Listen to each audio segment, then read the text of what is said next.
Hello everyone. It is Art Friday. We're gonna keep working on the Splatoon fan art. I think we will finish the line art, maybe finish the coloring, because coloring doesn't actually take that long.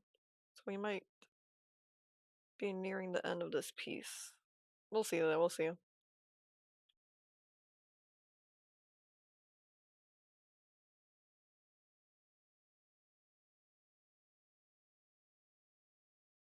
How was everyone's week? Hello. I almost said weekend. Not weekend yet. How's everyone's week so far? Or it's over. Almost. How was your week?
Alright, I think we are good to go. Hello, Rayroon. Welcome to the stream.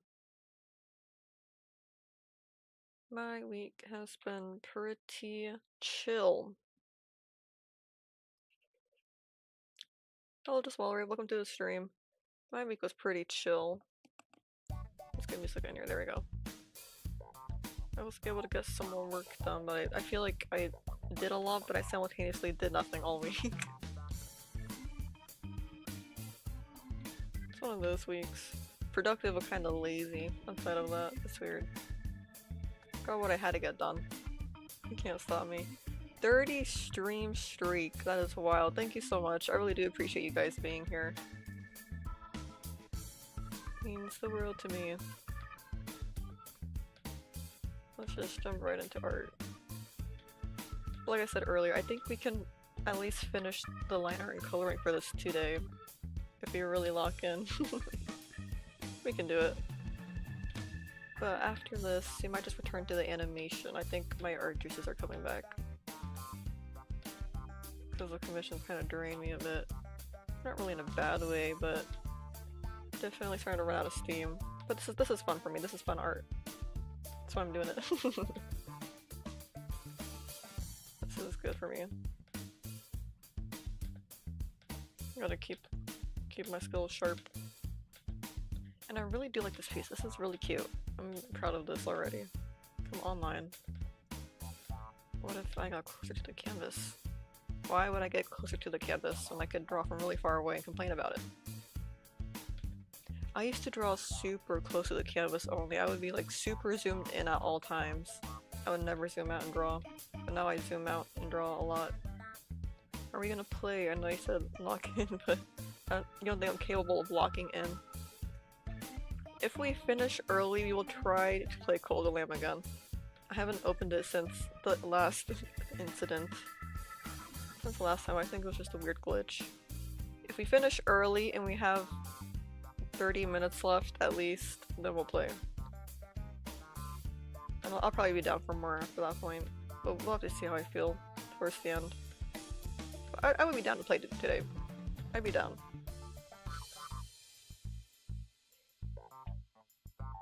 Assuming you're asking for a Call of the Lamb. Time for the other ear. I hate drawing the other ear, I always mess it up. This entire side of the face is not my favorite. I don't like drawing the eye, I don't like drawing the ear. Because the second ear really determines, it kind of sells the perspective of the face, or the angle of the face, or can ruin it. And I always screw it up. Then draw quicker! You were so correct. That looks fine. Kind of, not really. I'll just have to move on. If I hate it that badly in a little bit, I'll just have to redraw it.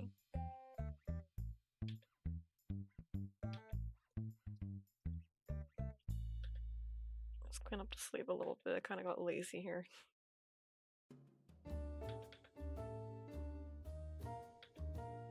But aside from that,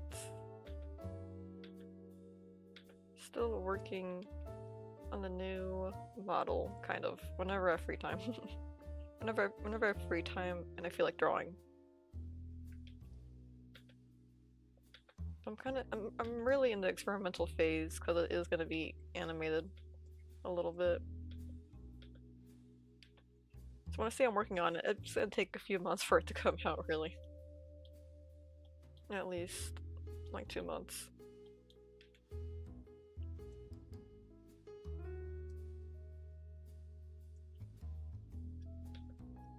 But yeah, working on some things for friends and such. Your uncle told you he's gonna return you to the games. Oh, he's gonna return all the games he borrowed from you sometime this week. You'll not believe him. Well, I hope he does. I hope he does give you back those games. And that they are in pristine condition. But yeah, I gotta really push him on that.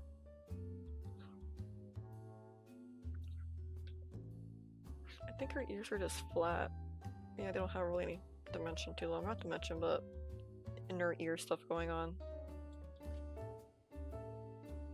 I don't know, do I feel like drawing it? Something like that. I kinda like it better without it. It wouldn't be hard for me to do, but if she doesn't have it, why add it? Why add it to myself? Or work. You wanna play Splatoon? Same. We will get that capture card stuff. We will be able to play all my Switch games sometime. It's just a guarantee I'm going to do that. And our first game will be Pokemon. You're so pretty, thank you! Hello Kylie, welcome to the stream. We will play on my Switch sometime. We have to get everything, you know, it's a process, and then set it up. Definitely doing that sometime this year. At least within this year.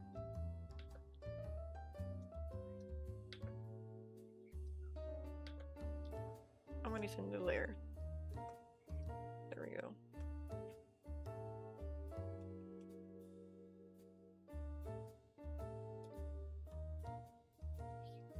I'm really excited for that. We're gonna play Pokemon Legends ZA. That's the game we're gonna play first.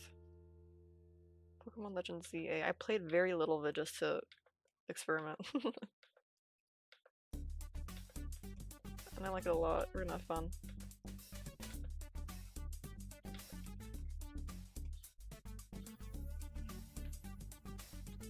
I'm really excited to play that. So once we get a capture card and we set up everything, then we're gonna play it. And all my other Switch games. I have so many. I have Hollow Knight. We can play Hollow Knight. I have Hollow Knight, I have Undertale, I have Pikmin 4 at least. Right? 4? Yeah, 4. I wanted to get the earlier ones. But the new one looked fun. So I got the new one. I've never played the new the older Pikmin games, only the 4th one. I made it pretty far, but I didn't beat it. You're never too interested in Pokemon, but you like to play the original pixelated games. Yeah, they are fun. They're pretty good. It's crazy. I liked Pokemon but all I did was watch the anime. My first ever Pokemon game was like not Pokemon Stadium, the Wii or Wii U version of like the Pokemon fighting game and Pokemon Rumble demo. The Pokemon Rumble demo for the Wii or Wii U. I can't remember which game was on what. But like the Pokemon like fighting game, it was like you could play as Lucario and that one chandelier looking Pokemon. What does it look like? That? I forgot. That was pretty fun. That was my first ever Pokemon game that I bought. Pokemon Go, but I ran out of stuff and I felt pretty... At least when I was little, I felt like I had to pay to play the game. To like do literally anything. So I quit. Hollow Knight. Yeah, we can play Hollow Knight. Oh, and I have Cuphead. I have Cuphead. That one I got stuck on, cause it's so hard. You've beaten every boss on Radiant. Horribly painful, but somewhat fun. Impressive. We have so many games we can play. It's just all on my Switch. It's the only problem. We'll get a sub. We'll figure out how to do it. And Splatoon, of course, Splatoons.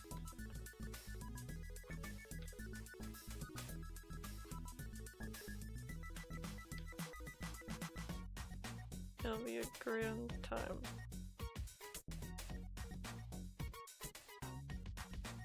I'm not crazy about how this is turning out with Tentacle.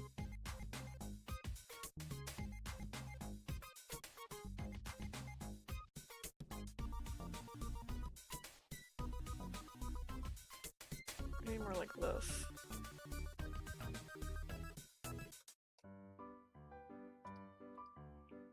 You have not beaten every boss in Cuphead, you checking out. The gameplay is so scary and foreign for you. Yeah, the gameplay is really hard. I tried playing it again, just going through like the first level.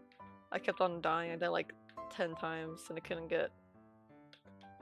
I don't know, it's you have to... Once you figure out the controls, I feel like it's a lot more better. Because when I was playing it like, you know, daily and I got the hang of it, but once you lose it, it's really hard to gain back. It feels like starting over all over again, playing for the first time. Like, none of the skill I learned had came back to me at all. It felt like I was playing for the first time ever. Even though I made it to the second world and I beat some of those bosses, like, I couldn't beat the first level. It's pretty brutal.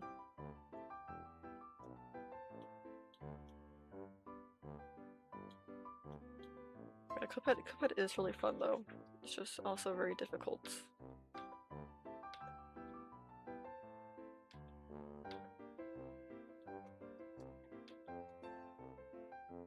That's okay, we'll get back into it whenever I do stream that. When I have my Switch set up.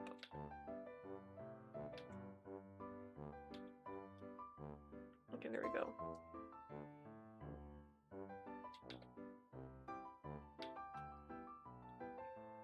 I'll have to move her picture for a moment. There we go.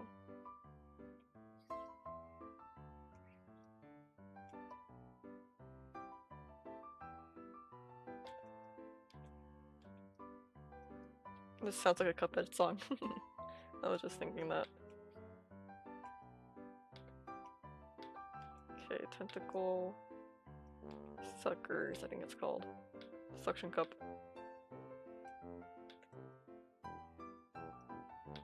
Look like... I think it's like this.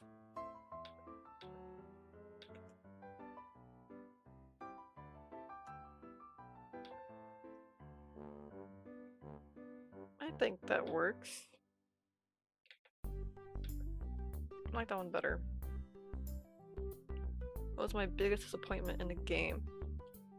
Biggest disappointment. I think I talked about it a little bit. It was a user error. It was Terraria. I bought Terraria and it was before I really figured out that the internet could be useful and helpful. It's so crazy. I was just watching YouTube like it was Netflix. So it was my TV entertainment. I didn't know I could just, you know, Google what I needed help on, and that Google had literally every answer ever, essentially. Well, every answer like a 10-year-old would ever have.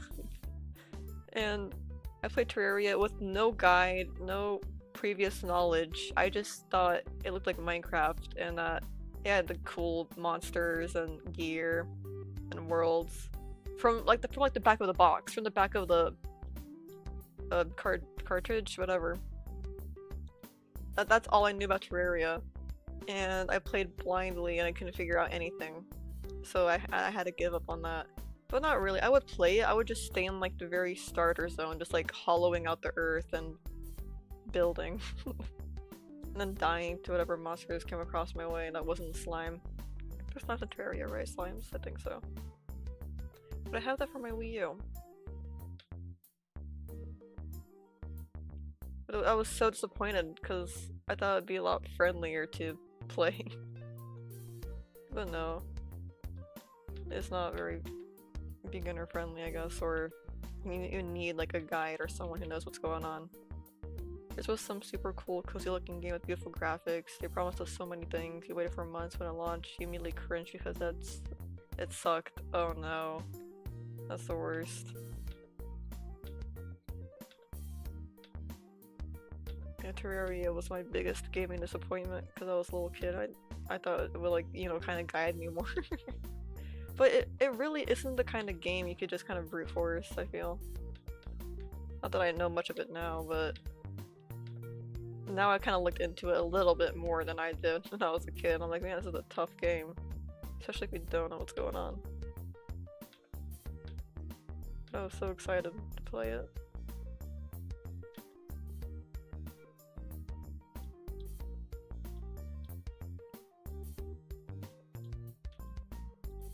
I'm gonna change this one shape a little bit.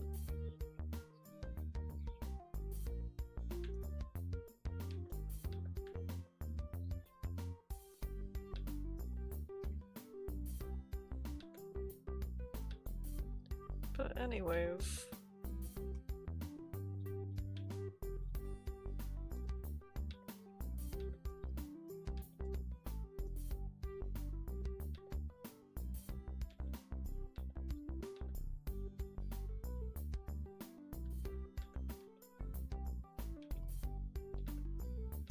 what was I gonna say? I don't know. I think I said anyways, and I said nothing. Super locked in on this. What was I gonna talk about? I was going to talk about more video games, maybe? I don't know. Oh yeah, I have all my Wii U games. It's just my Wii U is in rough shape. Is it the Wii? No, it's the controller. Whatever the Wii U controller is, that kind of looks like this. It's like a Switch. It really is like the Switch, actually. The Wii U controller. This is so busted. I think it has stick drift, and it doesn't hold charge, and it also just doesn't charge. I've tried different chargers. The light flickers on and off for charging. Like it'll charge for a little bit, but immediately stops charging, so it's not getting anything. And I was like that for days, and it won't get any charge. And if it is charged, it dies really quickly. It died like that when I was a kid. When I was a kid playing it, I couldn't use that controller after a few years because it would die so fast. Not even like 30 minutes from 100%, it would just die on me. But I had the other controller that was more controller shaped. That one I use most of the time. But now it doesn't work like at all. It doesn't hold charge. It did I had it plugged in and it ran long enough for me to go to Minecraft and look at my old Minecraft worlds. But I don't think anything else would work. Or I'd have to be very cautious. Genuinely poop from a butt. It was not what they promised, and not because the game was still new and raw. It was just completely different than what they promised. Yeah, it was false advertisement. That sucks. Yeah, I was looking into games, like mobile games I used to play as a kid. Like Pop Tropica, it's not up anymore. Or at least like the original Pop Tropica games. It's only, you can buy it on Steam, and it has some of the worlds, or you can like find an archived version online, and that one has more than the Steam version does. Yeah, I was going through a frenzy looking at old games I used to play, and I'm so bummed out I can't play them anymore. And Egg! Did anyone play Egg? It was like one of those raised like a pet games, kind of like Pooh or Talking Tom, but not really like that at all. It was a lot cuter. You could buy an egg with like in-game currency or real money, obviously, but you could buy an egg, and depending on how you took care of it, it would hatch to like a different creature. But what I really hated was after like the creature hatched, you couldn't care for it anymore. It just kind of walked around like a garden.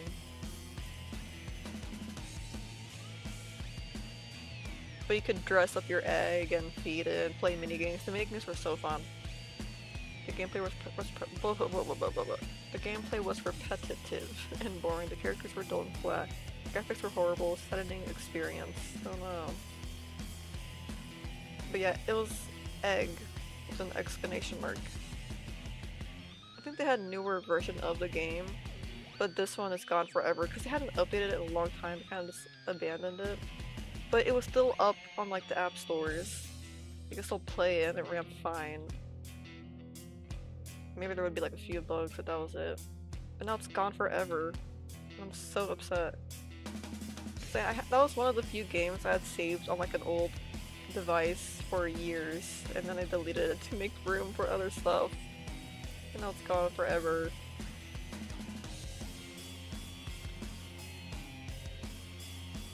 I don't think there's even like an archived version anywhere.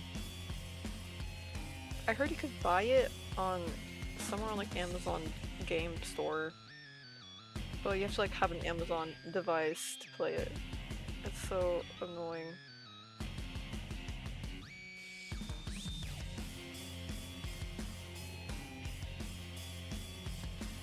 That is not how I'm showing, whatever.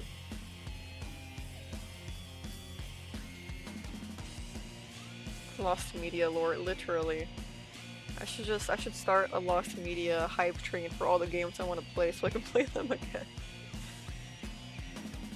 That'd be so funny. I want to play this game again. Somebody find it in the archive so I can play it. I bet that's how a lot of Lost Media starts anyway. Or like at least that's the person who brings attention to its intention. That makes sense. I mean, surely it just is. They're like, oh, I remember this game from my childhood. Has anyone else ever heard of it? And they know full well it's no longer available. They just want someone to archive it so they can play it. That's funny. I've heard of this strange game, but I can't find it anywhere, guys. What's this mystery? We got a mystery here. And it's a game they want to play.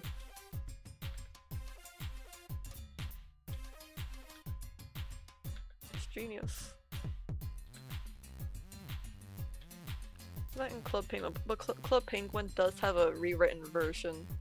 It just doesn't have the mini games or all the clues, I think. But it has the maps and you can walk around, or some people online. I checked that out, that was pretty cool.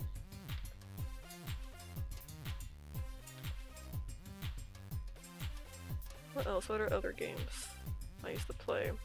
The Tinkerbell one, that was kind of like Club Penguin, where you could make your own fairy and have mini games and explore a world like that and talk to people. That one's been gone for a minute, but I think there's also like a archived version.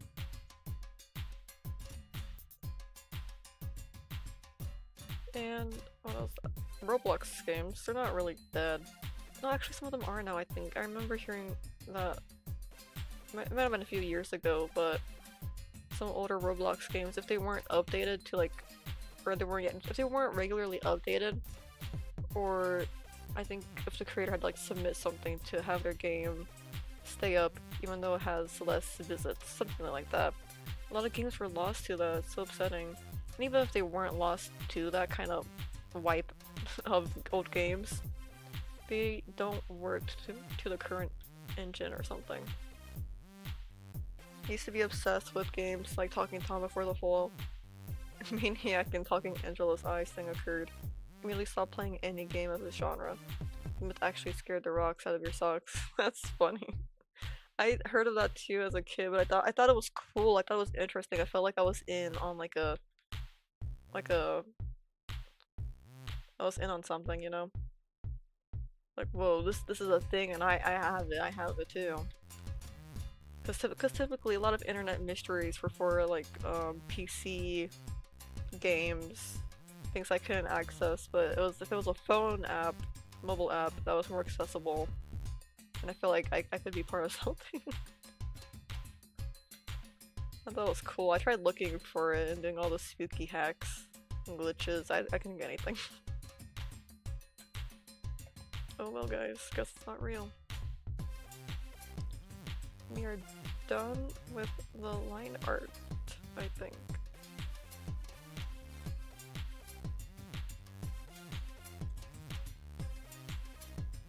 Alright.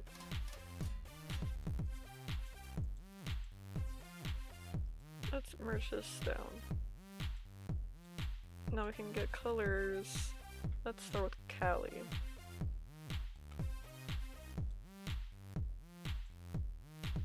I should probably change the background actually.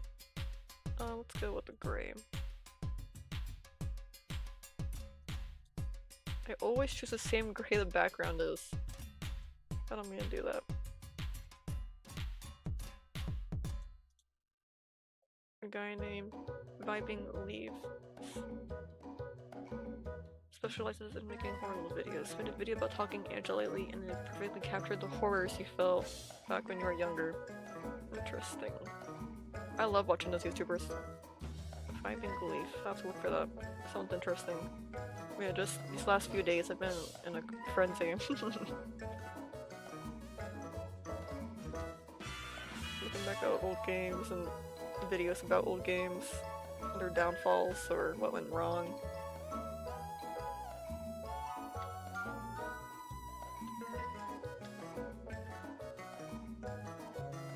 Alright, this is how I typically color things. I just trace the outline and then I color drop the middle part. But with Krita, whenever you do that, there's like pixelated specks. I know there's a way to get rid of that for the most part, but I don't know how to do it. So I have to color it all in my hand.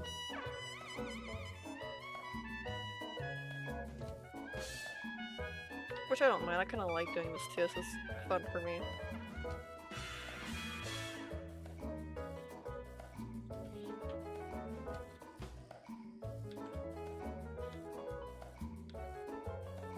Your favorite horror YouTubers are Dr. Nowhere and the Vibing Leaf person.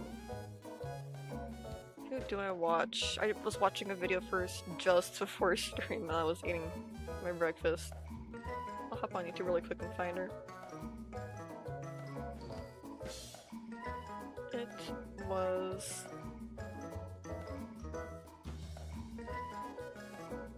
What was I just watching? Come on. Dream Jelly. She has good, like, typically 40-minute long videos. She likes to talk about older media, whether it's mostly video games. But things like pop culture from like the 2000s to 2010s. Yeah. She's really funny, I like her a lot. Dream Jelly? Is that what I just said? Dream Jelly, yeah. I recommend.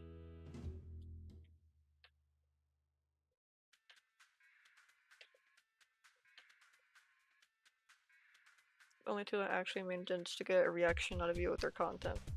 Yeah. She's less scary content, but more just interesting, nostalgic things, really.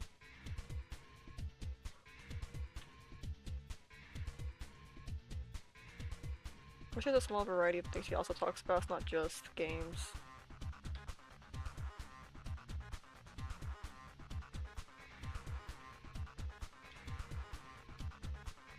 Yeah, Pop Tropica, I miss it.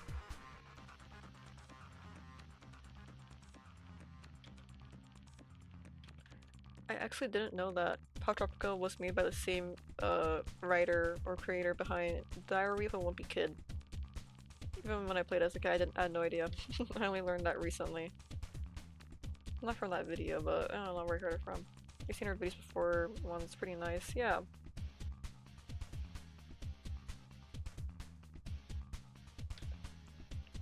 What else? Yeah, a lot of the games I played as a kid, especially on my Wii U and Wii, they were just demos. If I didn't own the physical copy, obviously, but yeah, I really sucked at video games. I still do suck at video games. I've just always been really bad at them. Can never beat them. I think one of the few games I actually did beat was Super Mario 3D World. Did I beat the other Mario? I'm not sure. I don't think I did.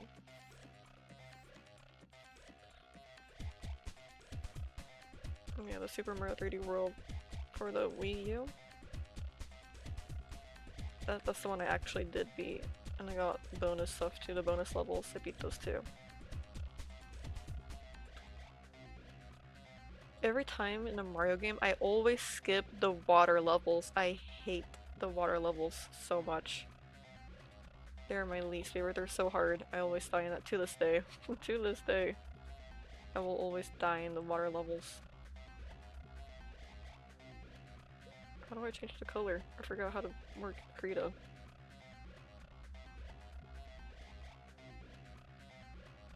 There we go. You're really interested in odd drama surrounding 1990s computer games and their developers. Interesting. That sounds like a good rabbit hole. Or interesting one.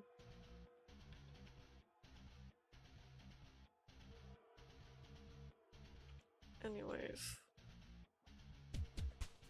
Wrong brush. I've never. No, I guess I have. I guess I have rendered a piece, but not my traditional rendering style. I need to post more art. Oh yeah, I tried posting something. I posted Jack's fan art on TikTok, and it immediately got struck down with violating community guidelines. Just so annoying. Even though I didn't do anything. Still trying to get that fixed. You heard you wanted to find an old game, you can help with that. Found some obscure old games from your childhood with just a few vague memories. Couldn't type it either because he had some customers. Oh! You can type it earlier, my bad. That's so cool. But yeah, egg is number one. Egg.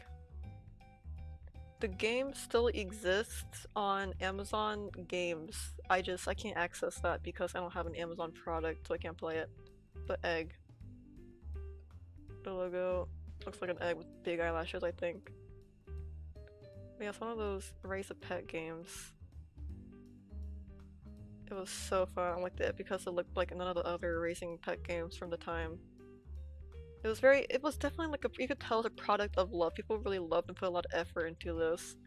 They just couldn't keep working on it anymore. Egg. But it's so upsetting. It was in mobile store apps just like a few years ago. I wanna say I saw it last year, but it could have been like 2 years. Egg.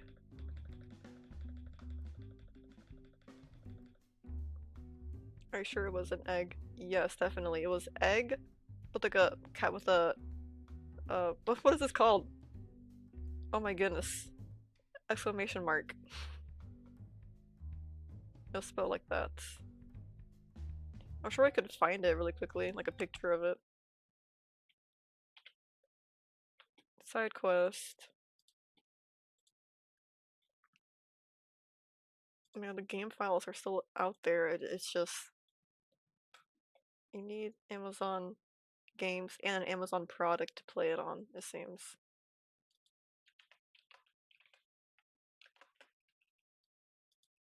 Egg game. There we go, see? I already tried poking around. This is a egg app on Amazon App Store. And this is the one. It was in what kind of app store? I don't remember. I want to say I played it on Samsung and an Apple product before. But it's no longer on app stores. That's the problem. That's my problem. It's no longer in app stores, it's just on Amazon.com. App on Amazon App Store. So it still exists, it's just really inconvenient to play it. I have to like download like an Amazon iPad and then get Amazon Play. Hello Squid, hello, oh hello Squid, hello the sour citrine, Squid, Squid, Squid. How dare thou. Octopus. That's this one. It's so cute.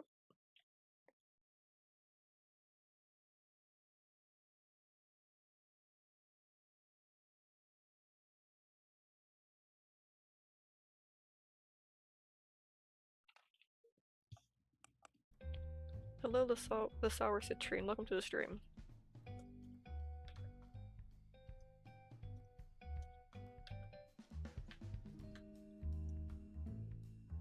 We are working on some Splatoon fan art and also discussing video games and lost video games. Squid, Squid, Squid, what's up?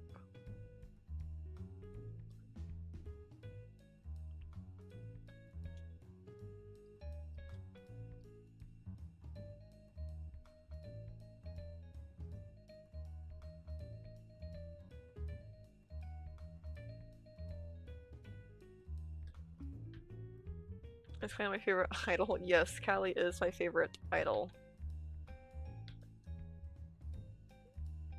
She's been my favorite since day one, Splatoon 1. That's her personality, especially with the dialogue between her and Marie in Splatoon 1. That her dialogue was the funniest always. Well, they were both pretty sassy, but Callie was the sassier most of the time.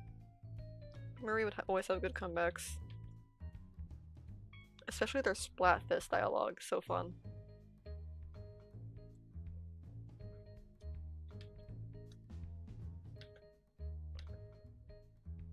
I remember there being a Splatfest between... Splatfest, if you don't know, Splatfest is an event held in the Splatoon games where you would pick a team and whoever scored the most points during the Splatfest duration would win. And sometimes it would affect the game, but it was mostly just for fun. But each team for the Splatfest was represented by one of the two idols. Well, three in the newest one, but two idols.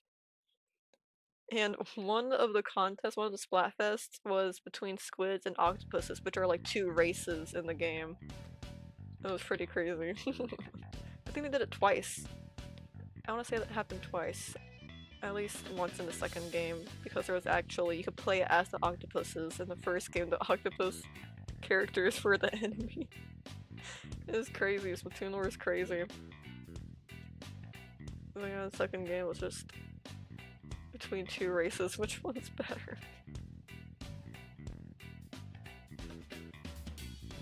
I really don't understand what the bottle thing does in Splatoon 3. It's what the bottle thing.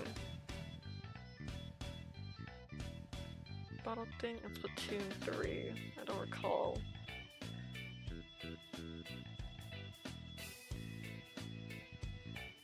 I don't know what the bottle thing could be, my bad. Yeah, it was crazy in Splatoon. Splatoon 1 was so broken, but it was so fun. Things were so imbalanced. Unfortunately, you do not know what the bottle thing even is. Your uncle stole the game away from you 3 years ago. Hopefully you get the games back. I really hope you do.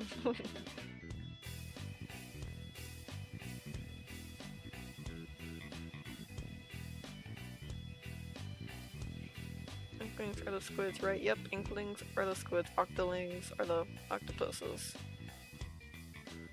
Octopi. Nerf arrow spray. That is so funny. In Splatoon 1, I was an arrow spray main. And when I wasn't playing Aerospray, I was playing Roller. I was like 8, okay? I was 8 years old. I think. I was 7 or 8 years old. For the first Splatoon, so you can't be too mad at me for playing Aerospray. And it's just a regular Roller, I think. I'm not sure what exact loadouts. It wasn't like a carbon roll or anything. That was too hard, I tried it.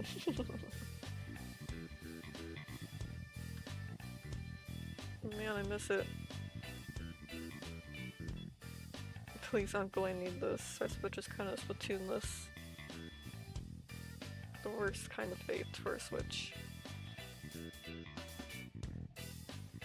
Yeah, Splatoon 1 and its special, right, specials? So broken. So insanely broken. They had to be fixed in the later games. It was actual insanity.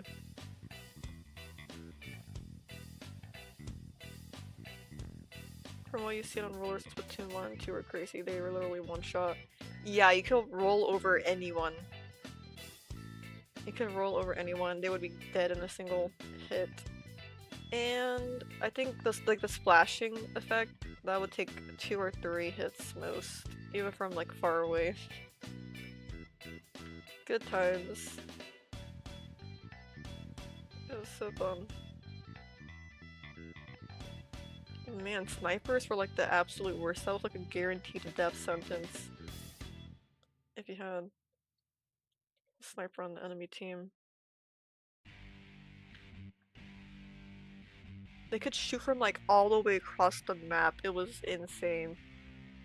I'm not even joking. It would do like the same damage from up close and far away, I felt at least. But yeah, at least in the mall was the worst place for like the snipers. Mall was first game, right? I think so. If not Splatoon 2, it was Broken 2. But the mall was so bad. The sniper could be like chilling from here and shoot all the way to like the other sniper. Or even like down here and you could get angles down on these peasants. It was crazy. For the love of God, with all respect, why won't you pick a bigger brush size? I will color it all in like this. Why do you guys hate me?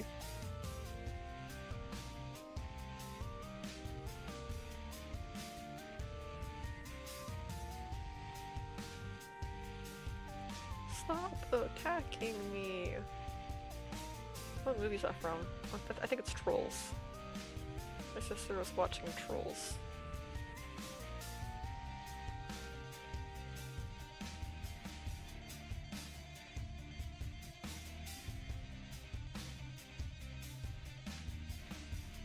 There we go. Is that what you guys want? Me to be effective or efficient? Effective?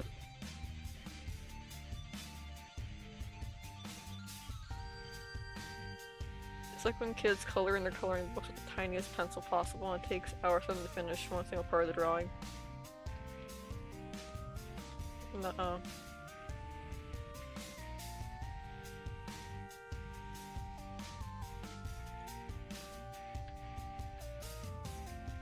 Oh no, it's fun, okay? Why do you guys hate fun? Yes, thank you. I'm gonna go as an octopus. Is everyone pranking me? They keep on coming here calling things octopuses. The squids.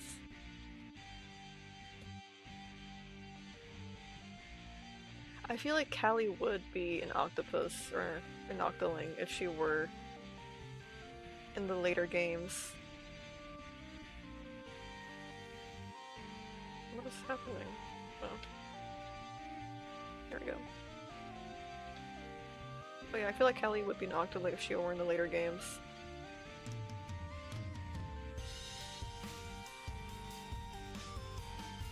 How was your school today? Stop attacking me! Yeah, that's the quote.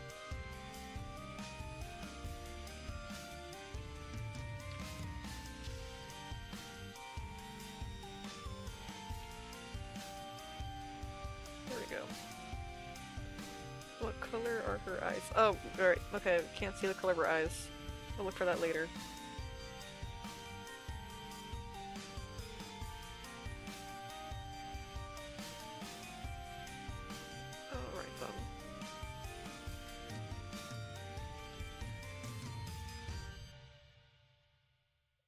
Let's see. I kind of want to render this today. Rendering sounds fun. I might just draw the whole time. Unless I get angry or something, unless I get like upset.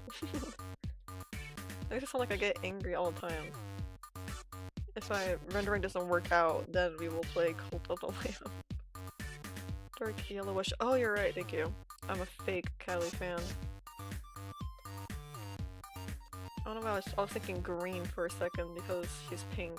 Opposite of pink is green. But yellow is correct.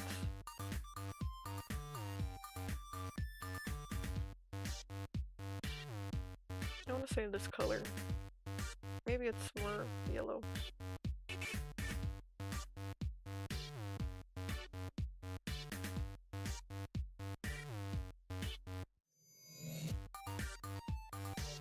And the whites of her eyes. For the whites of the eyes, I like to use the skin color and just turn that up a little bit. So it's not pure white. Okay, I lost it. Try it again. There we go. This is some more natural color. Because the whites of the eyes are rarely ever pure solid white. Wicked mentioned. I never did watch the Wicked movies when they came out.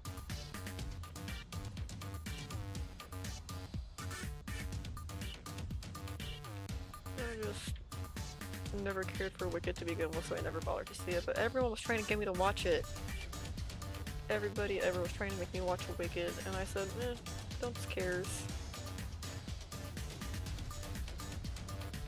Sure, I'm sure it's a great movie. I'm not too Wicked.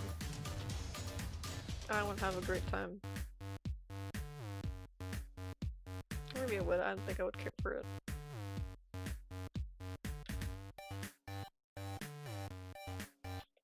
Found some egg for Android, but they're too outdated and won't work on latest Android versions. Couldn't find any non-Amazon iOS versions. You have two ways: buy an account with the game or download on Amazon version. Your devices are jailbreaked anyway. So piracy is not an option. Piracy, by the way. Twitch, don't ban me. Yes, piracy is horrible. Never do it. That's unfortunate. It's alright though. Thank you for looking into it anyway. I appreciate that alone. At least I'll have closure. But if I ever do really want to play it, I could just... I'll do what you recommended. Gasp. Yeah, I'm actually a horrible person for not caring about Wicked. There's some lipstick.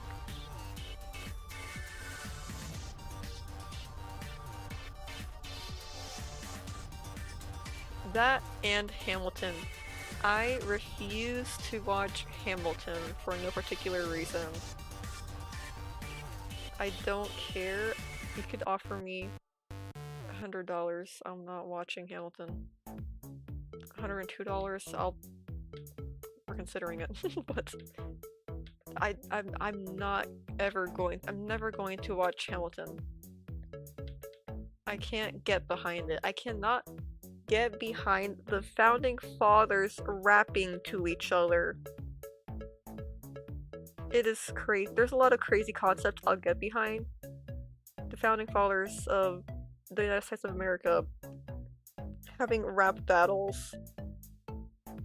I can't do that. There's only so much I can handle. I'm sorry. I cannot handle that.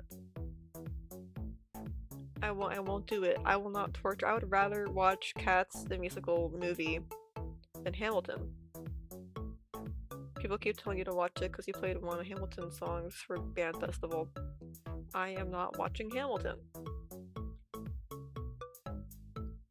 I'm sure the movie is so well made and so thoughtful and great acting, great vocals. I'm not doing that to myself. I'm sorry, I don't care if you like Hamilton, that's great for you to like Hamilton. I don't like Hamilton. I will not enjoy it. I'll have a bad time. You can like Hamilton, I'm not gonna watch it, never. I'd have to be like strapped to a chair, my eyes forced open for me to watch Hamilton.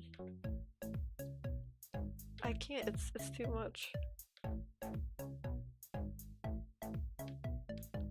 I think I would enjoy Cats much more. I would genuinely enjoy Cats. Not even like Cats is a bad musical, it's just another comparison. Because some people don't like Cats, I would rather watch Cats. Is Rayburn still here? Not sure. Might just be busy for the moment. Or maybe they're really upset that I didn't like Hamilton and they're never coming back.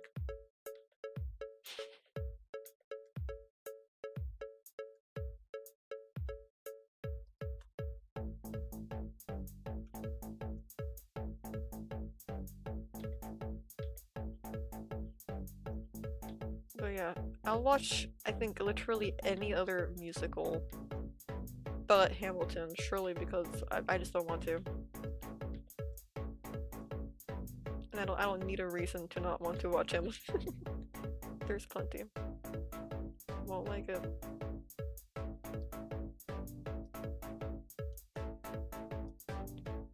My sister really likes Hamilton, and I've kind of like seen glimpses of it, but I hear it all the time. Because my sister will just full blast wherever she wants, so she'll watch Hamilton. Every time I try to I'm like, alright, Hamilton's on, let me chime in and see what's happening. They're singing the same 3 songs over and over and over again, like overlapping each other. Like it's a little sad this time. We're singing the song from 2 minutes ago, but we're a little sad now. And Hamilton, to me, every time I tune into it, it's just, I'm running out of time, I'm running out of time. You cheated on me, why would you do that? I'm running out of time, you cheated on me, why would you do that? Oh my god, I can't do it, I can't take it, I can't do it. I'm not gonna watch Hamilton. It sounds like torture. And it's so long. It is so long. If it was an hour long, I'm not throwing away my shot. I'm not throwing away my shot. Yes, it's so repetitive. Does it have to be like 4 hours long? Does it really? You couldn't cut anything out. What about that song you sang 10 times within the last 20 minutes? Can we cut that out? Nope, can't afford it. Gah. Anyways, I'm not really a musical person. I'm not really into theater. I tried to be, or I wanted to be at least. I just didn't. I don't know. Theater's fine. There's some musicals I do enjoy, but I would never say I'm like a theater musical person. I cannot handle Hamilton. If I think about it too much, I get really angry. I see red when you bring up Hamilton. It's insanity to me. I don't see how anyone would willingly put themselves to that. But it's cool if you like it. I don't know how you do it, but congrats. Do I like any Splatoon songs? I like all Splatoon songs. Especially the Grizzco theme song. Which is crazy. See, I like a lot of weird things. I like things that are unconventional, I guess. But Hamilton, that's too much for me. That's a little too much for me. I can't do that. Well, the Splatoon Grizzco like main theme song. And all of the Salmon Run songs too. So good. You're focused on my quit talking about something we already discussed. There, Amos behind. Oopsie. No, I was also just rambling about Hamilton for a little too long anyway. I feel so strongly about my hatred for it. My strong dislike. This is a good brush for the tentacles. Let's do that. Wrong button. I can't do it. I will not do it to myself. I would rather eat a live scorpion than watch Hamilton.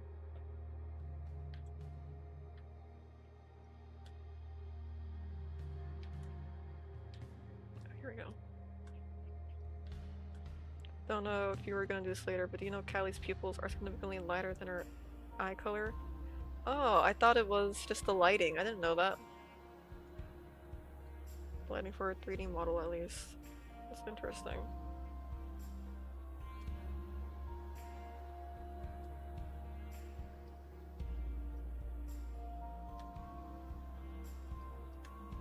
There's a good Splatoon brush.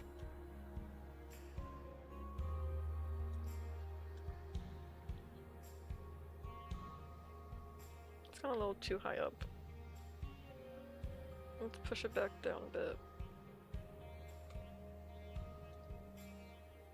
Holy LARP. It's because the shadows in the game make it look a little darker. Yeah, I am just a fake Splatoon fan. Didn't play it since I was literally 7 years old or anything. Darker, not lighter, teehee. Because the reflections were all the Inkling eyes, at least, especially the models. They either look super light, like they're glowing, or they look darker, like they're like the shading for gold or something. It's good surfing at I have the mouth and I'm a stream, breathing and now Splatoon.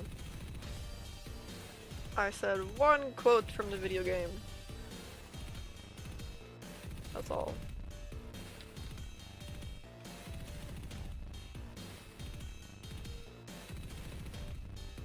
I never said I liked I'm a scream. I just said one quote from the game.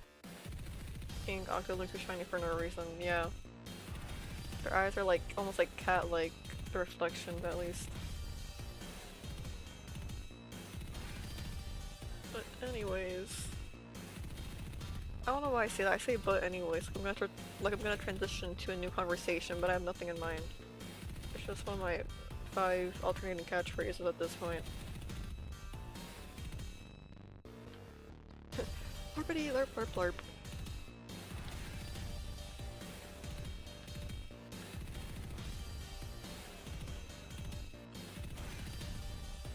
I think this looks bad.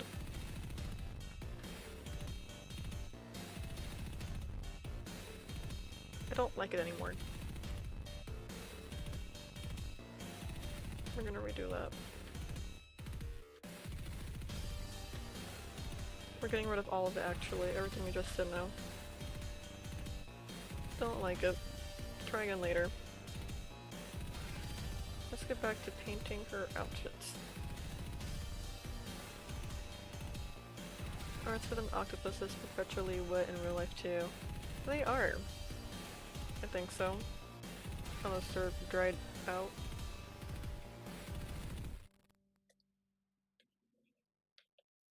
Ate yummy food. Delicious.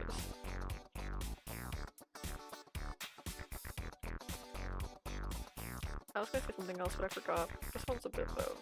Let's turn it down a bit.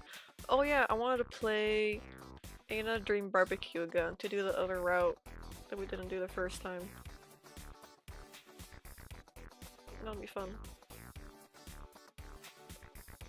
I think her dress is darker than her hair. Nope, that actually isn't really. Their dresses are so sparkly and colorful, it's gonna be a pain.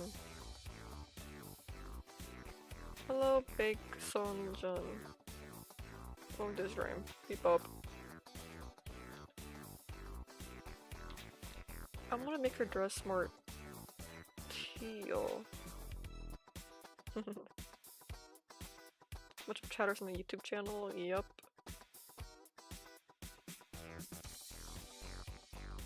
YouTube is pretty chatty sometimes. Not in a bad way, but out of Twitch and YouTube, I think YouTube tends to have the most action going on. Not really, it kind of alternates. If Twitch is chatty, YouTube's pretty quiet for the most part, vice versa. But welcome to the stream.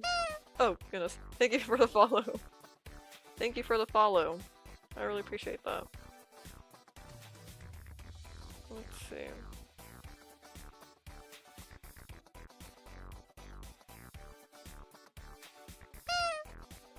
Oh, another one? Thank you for the follow, Dookie Cracker. I appreciate that. Hold on.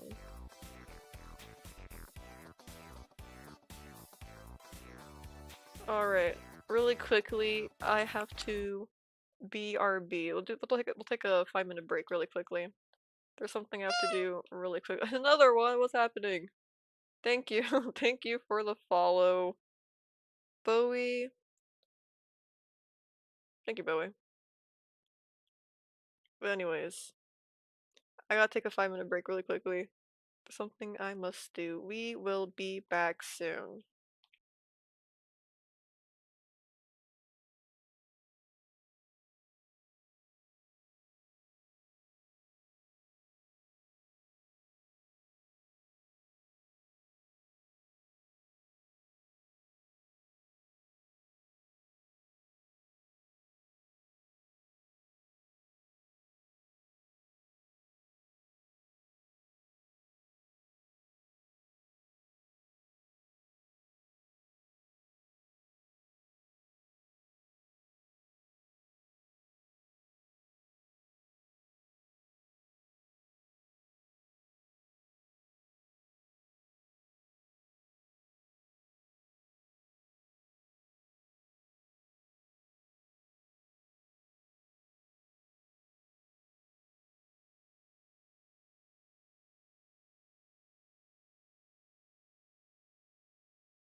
I'm back. So sorry it took way longer than I anticipated.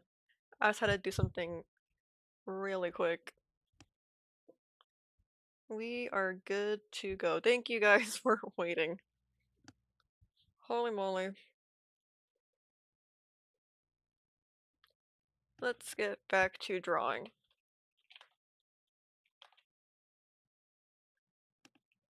You're trying to make a speed physics test. Fun. YouTube viewers are more active for some reason. Big percentage of lurkers on Twitch doesn't make it better too. Yeah, that is true. I forget about that Twitch is more lurky. Not that lurkers aren't welcome. I love our lurkers. We're back. Goodness. Music. Anyways, let's get back into this.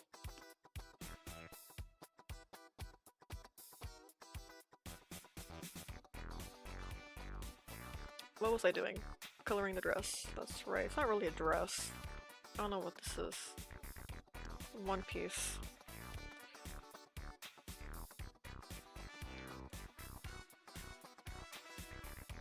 But I do like their outfits. This is gonna be a little bit difficult to draw. Not really. I think I could have a solid color and put some dots on it. They're different colors and that'll be like the sequence. Not too much. Just enough for the illusion of detail.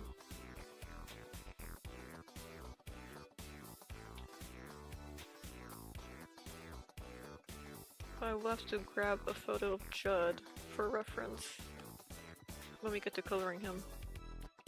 Or do I? I don't think I need to. We'll see. I'm sure I could just eyeball it. I've gotten a lot better at eyeballing colors, which is pretty helpful. Because especially on the computer, it's kind of a pain to find a reference photo and have to upload it to the drawing. On mobile, it's way easier to screenshot and then you upload it. But on the computer, you gotta dig through files. And they don't always go to the right place. Or sometimes you download it as the wrong file type and you can't upload that. On mobile, it's the phone. I draw on my iPad. I have an iPad I draw on. On the iPad, you just need your photo gallery, or at worst files. That's all in one spot. Plug in Squid, draw faster. I'm drawing as fast as I can. What time are we at? Okay, a little over the hour mark. Not bad. Most of that one too. You guys waiting for me. I had to do something really quickly.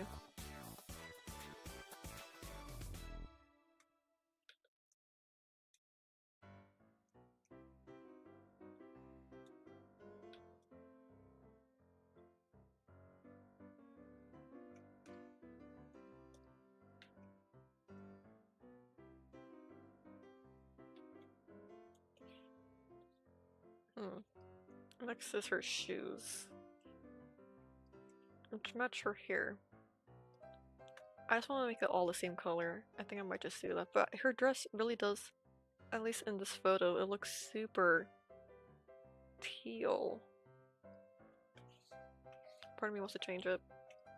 I could always change it back, who cares?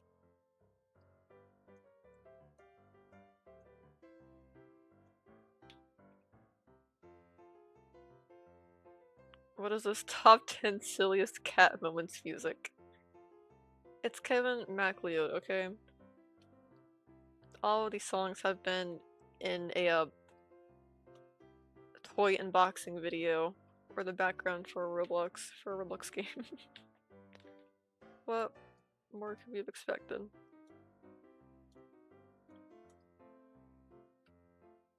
This hour citrine, everything in Squid streams go wrong. What are you talking about? Oh, your computer crashed? Oh no.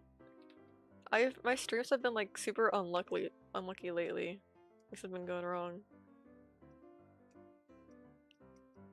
I had the internet cut off midstream. What was it, last week, 2 weeks ago?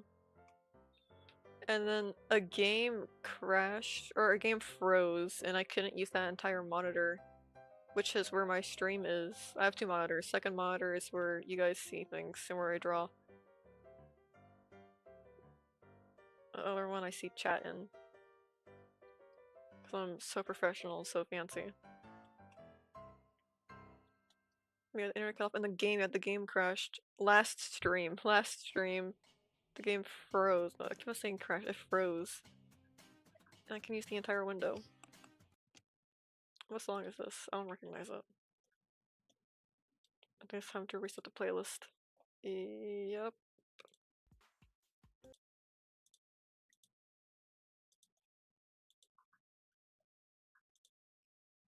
Alright. We're good. Oh, was it in the same week? Oh goodness.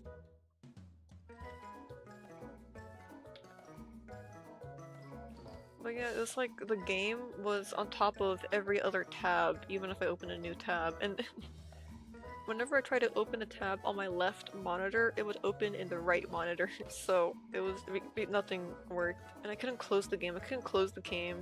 Couldn't run commands. Well, I could, but they were underneath the gameplay. So I had to end stream and reset my computer. It was very unfortunate. The way the third shrimp staring at us makes me feel uneasy. Oh, this one? Well, there's a story to the shrimp, actually. Sorry, I have to pause the music whenever I go to a different screen. It's like that shrimp starts off kinda emerging from behind the driftwood, and then he's making his way out, but he's not really ready to socialize yet. And then this one, he's supposed to be like the back shrimp, where he's not really talking to anyone, but he's present. He's observing. Crooked Dog was made by Kevin MacLeod. Yes. All of the songs in our playlist is Kevin MacLeod because he's guaranteed royalty free for pretty much everywhere. At least most of his songs. His more popular songs are not royalty free, which is pretty annoying, but I get it, I guess. But yeah, this is the story of our shrimp.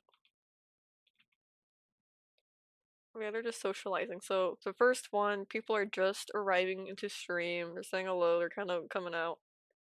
In this one, BRB, people are conversing, but then the lurkers are waiting patiently. So you and Ruri would be the two talking shrimp, and our Twitch people would be the lurking shrimp. And then stream is ending, everyone's talking, the lurker's still present, kind of watching the last moments of stream. But the shrimp running towards the group of people, it's because every single time, or not every time, but a lot of the time, whenever I end stream, people will show up at like the last 5 minutes when things are already ending. But it's over, they missed it.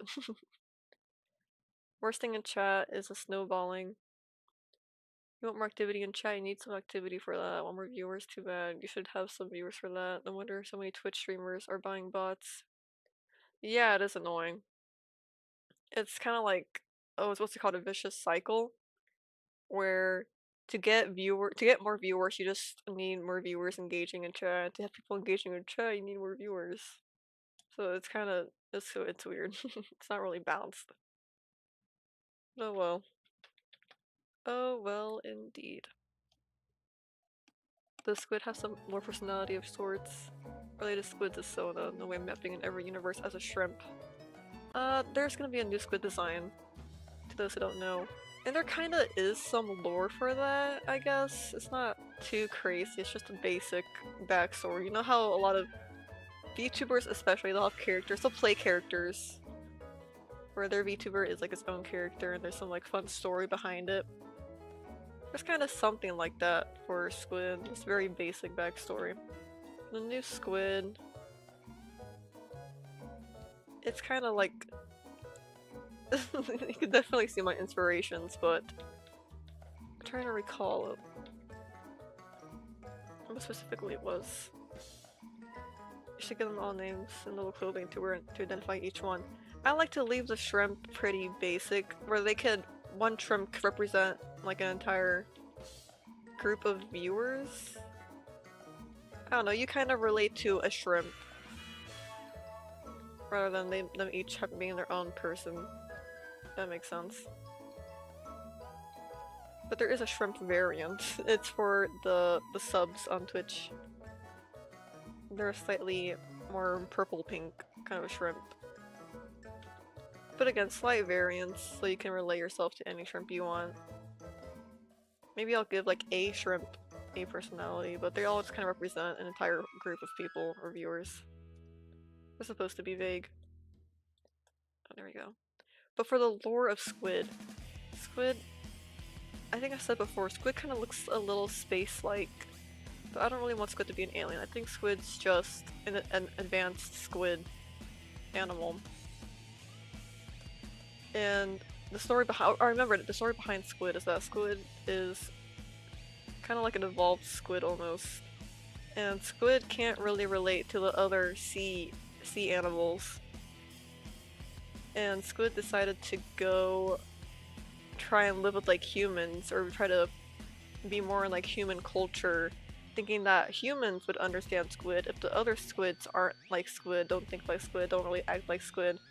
So Squid goes to the humans and kind of acts more human with them. I'm speaking nonsense. My brain.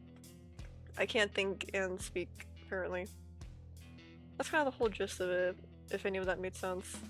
Squid can't really relate to the other squids that are more sea animal than humanoid, because obviously they're animals.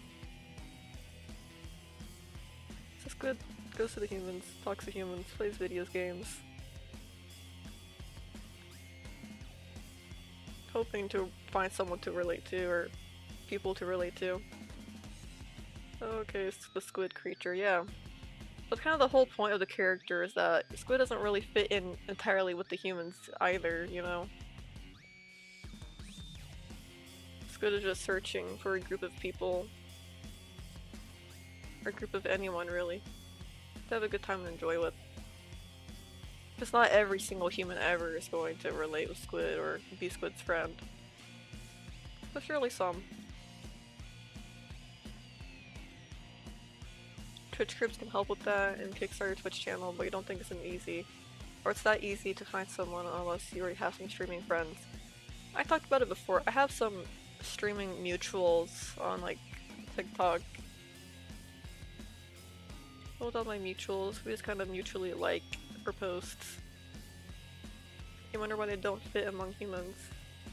Because they're squid. They're not human still. Squid's not quite squid, not quite human. Squid is squid's own thing.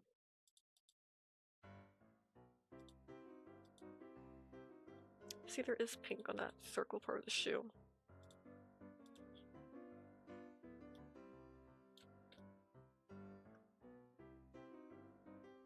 Definitely not because they look like a humanoid pink marine creature. Yeah. There is no one else really quite like Squid. Well, of course there's gonna be like other people's characters, so that's about it. Squid, do you want to see a magic trick? I would love to see a magic trick. I feel like I'm missing something. Her earring. It's not technically colored in yet. Oh, and her glove.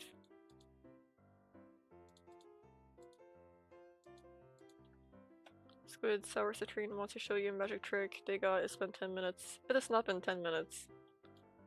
Magic noises. Whoa. That's pretty sick. Whoa, you guys see that? Cool trick. I've never seen anything like it in my life.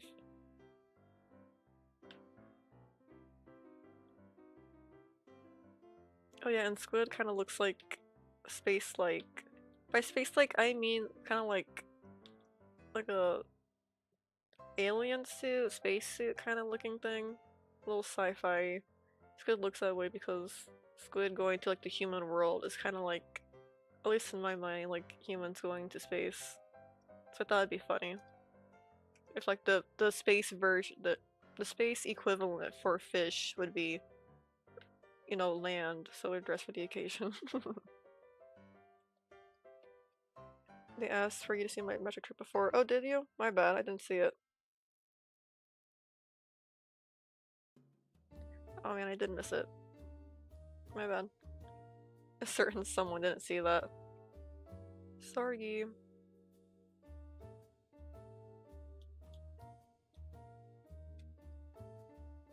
Hello Felix, welcome to the stream. There's some race squids foreign everywhere. I don't know, I guess squid, at least the new squid, is more of a representation of not fitting in. Which I think is a very relatable I think it's a very relatable topic. Everyone kind of feels like they don't fit in, surely. No, but it's very common for people to feel like they don't fit in. And I just think that was a good relatability thing.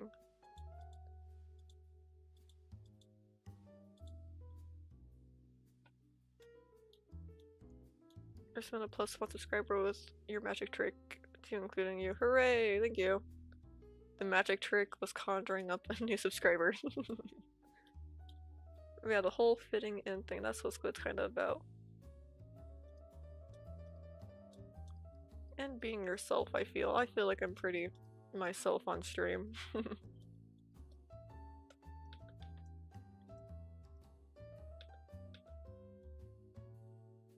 Being yourself and fitting in.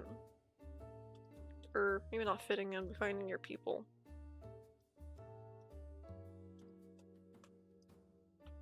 I don't think there's anything on this layer. Nope, there was. I was wrong.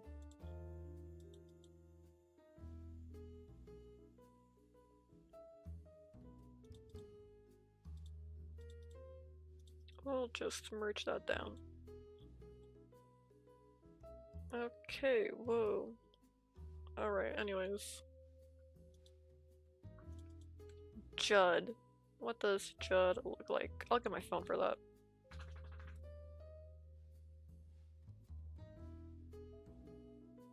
I do really like the new character design for Squid.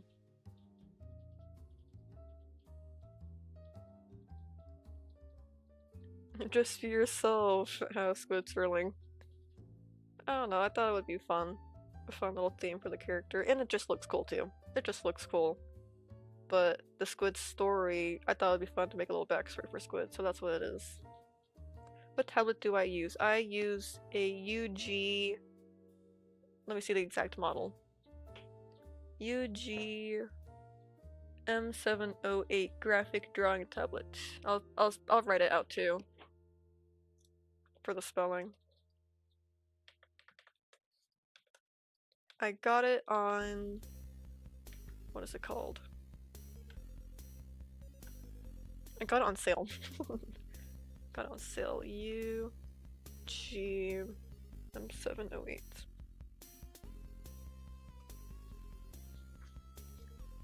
And here's what it looks like.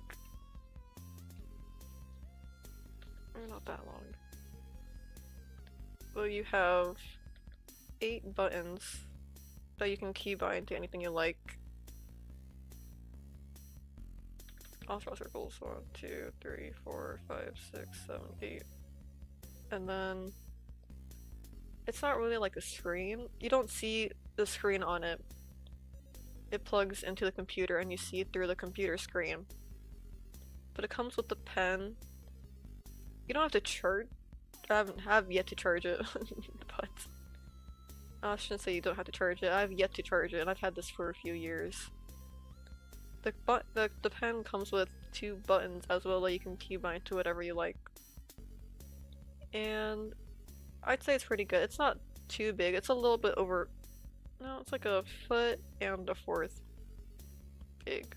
Or a third. A foot and a third big. Or maybe a foot and a few inches. But very simple. It works a lot. I've only ever had problems with it one time, and all I had to do was reset my computer.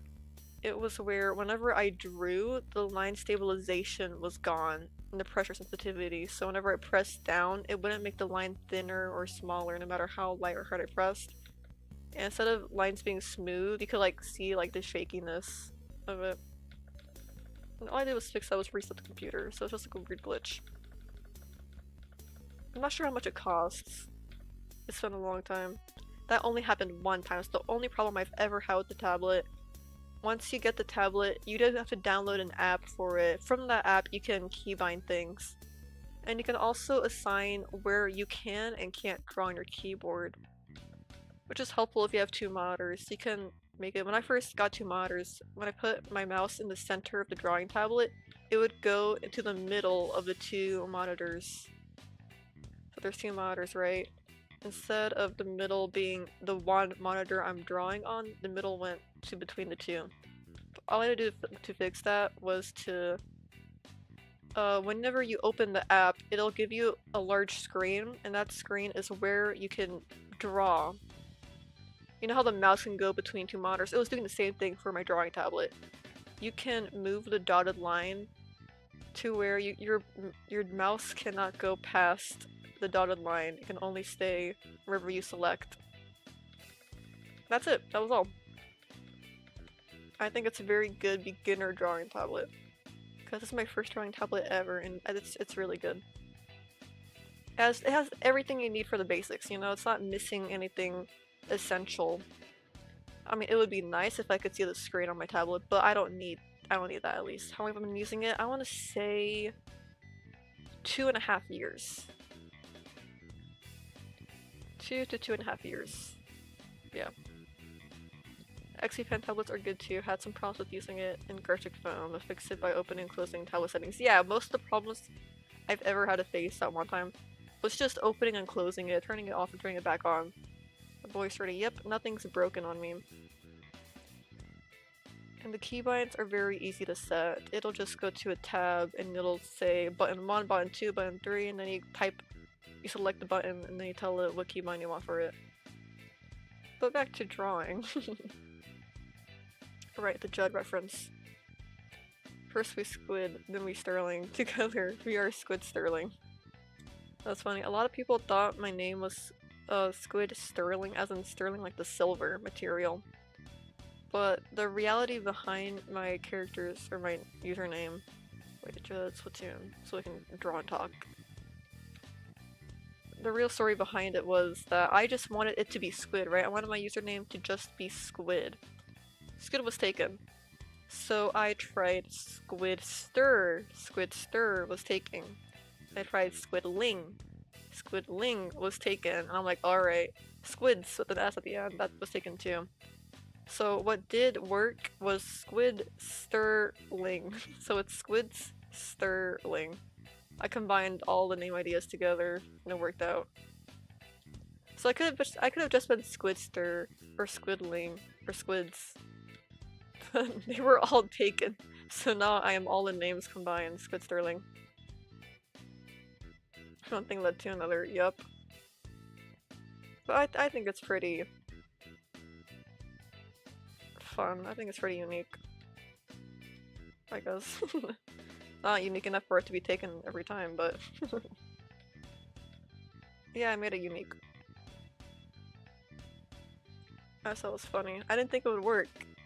I just want like a squid related name without it being like a second word. I just want it to be all one name. But Squid Sterling was yet to be taken.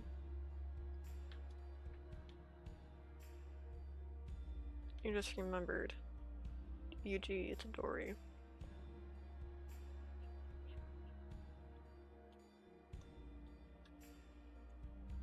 But I do like my name though. I never not liked it, but I was hoping for one of those squid names to work. I'm happy with the outcome. I remember you searched up your channel for the first time after I found you and there was some guy with the same name and you're like, oh, I didn't know Squid turned to a 30-year-old berryman. I was gonna say that. I think there's a music artist called Squid Sterling. I'm assuming like the silver. Cause I'm the only one who could be all the squid names combined. I thought that was very funny. Cause I couldn't find anything when I looked up Squid Sterling. But on YouTube after I started posting I found him. His channel name's the exact same but without the spacebar. I think their name is spaced out. Mine is all together. There is Squid and then Sterling.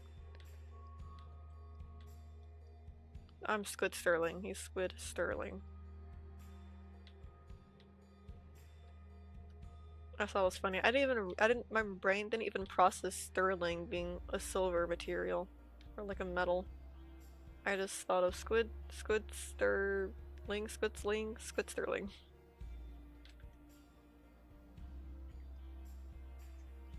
It's alright, apparently we're coexisting just fine. I think both of his ears are... Nope, this one's white.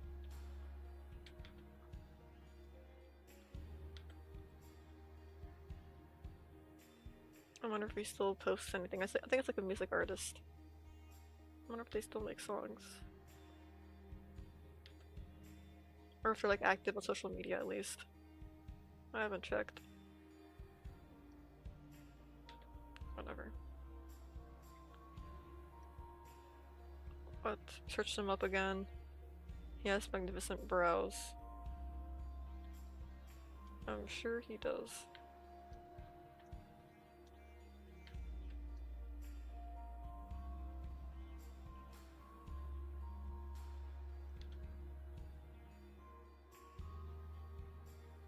But the new squid model, I am very happy with how it looks. I think it looks cool. I think it's fun. It definitely is different. Do you have to be an artist in real life to get started as a digital artist?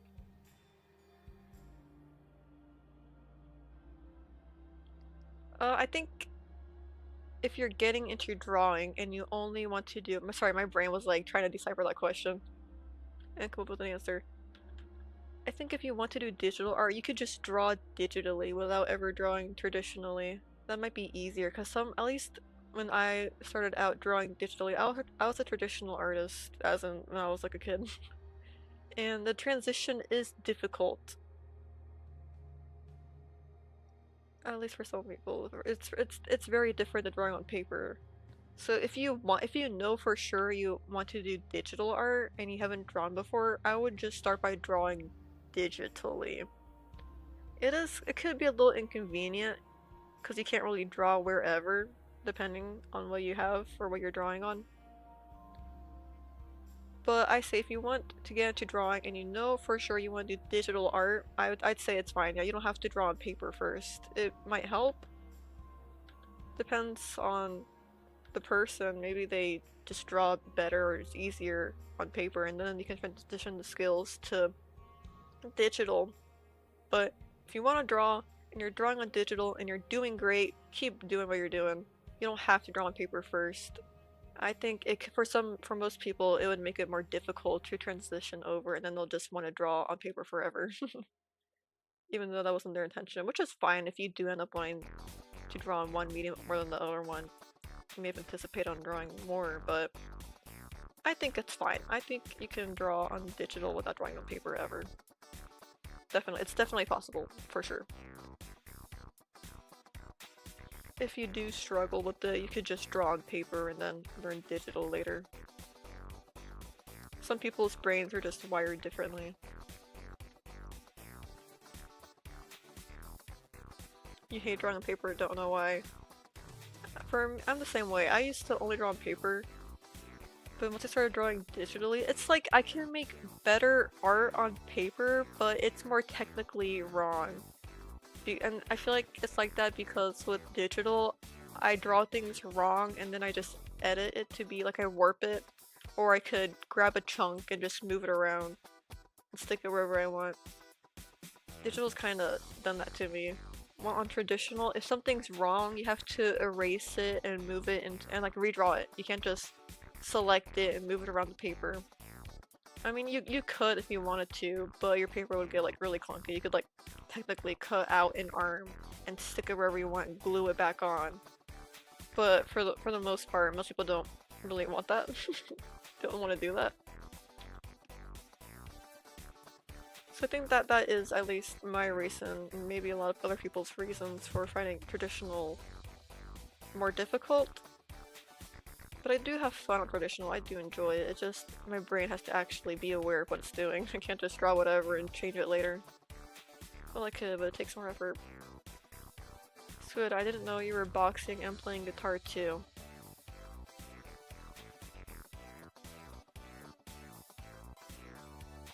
serving. Squid, I didn't know you were boxing on playing guitar too. Oh, is that what the other Sterling does? That's funny. You guys be nice. Don't be mean. I don't know what you guys are up to. It's easier to do something in digital art than on paper. Good for newbies. Yeah, that is true. Maybe just going digital without touching paper at all is kind of the way to go for new artists. Depends on what you want individually, but it feels friendlier than paper. Paper is harsh and cruel. But you also gain discipline from doing so. You make less errors, you just make things right the first time, eventually. But if you know you don't want to draw on paper, you don't have to. But it might be better for your skills. You're no artist, but you've been having this urge to jump into digital art despite having never drawn anything. Yeah, digital art is very friendly. I think out of all the mediums, probably the friendliest. I know people are intimidated by the way it looks. Like, Krita seems intimidating to a lot of people. It looks like a lot. Once you learn the basics and you know what everything is, it's really not a lot. You can do some things on paper that you can't do on a drawing tablet. Exactly, yeah. They each have their difficulties and their pros and cons. It just depends on what you want as an artist, or what works for you. You know, you might want to draw on digital, but you might end up hating it and prefer paper later. You just have to try it. Just try it and see what happens, you know? If you like it, keep doing it. If you don't like it, try something different. Good thing about it is you're not stuck to one choice forever. My one thing is, do not invest a whole ton of money into something without trying it first, you know? Don't buy $100 worth of expensive paint before you start your new painting hobby just to find out you hate it, you know? Don't buy an expensive drawing tablet or an expensive drawing program without trying something simpler first, you know? Something free. Like Krita. Krita is a free drawing software. If you get it from the official website. I think you have to pay on Steam. I don't know why. You don't have to pay for it though. Yeah, and there is cheap. You can get like a secondhand drawing tablet too, you know? You don't have to get something expensive. But Yuji, I got it on sale. It was fairly cheap. Maybe less than 100 bucks, 50 bucks, not sure. But it was worth it and it still works great for me to this day. I don't think I really need a drawing tablet. If I do get a new drawing tablet, it would just be more with the screen. If I really wanted to like splurge and get something fancy. But I don't mind drawing like this. You wanted to glaze the squid, but it's impossible considering their luck in Minecraft house building skills, so you decided to glaze the other squid. Yeah, you guys be nice to the other squid. Like your XP pen. Yeah. There's cheaper alternatives. And if you do it and you decide you do want to keep doing it or you want to get fancier products, then you can get it after you try it. Don't spend money on it first and go, I kinda hate this.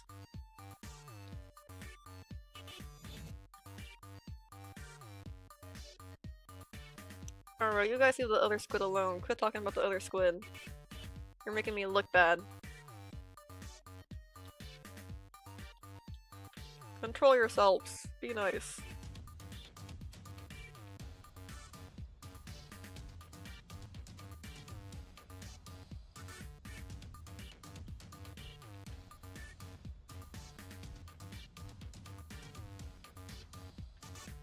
But yeah. The good thing about art is that it is pretty accessible. You don't need, as in you don't need expensive tools to make art, you know? You don't have to buy the highest quality paints or markers. You can make good art with just ballpoint pens and printer paper. You're sorry, Squid. You should be sorry. Hashtag who is we.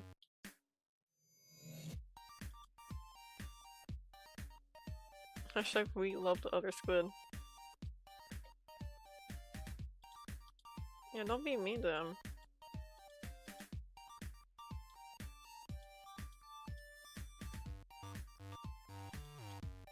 Probably discontinue now. And like I said earlier, you can get things like secondhand. You don't have to get them brand new if it's too expensive.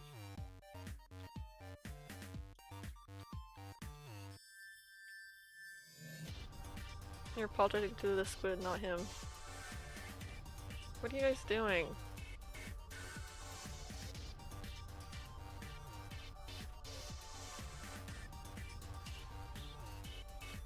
Dear Lord, I look away from you guys for 2 seconds and you're bullying the poor stranger.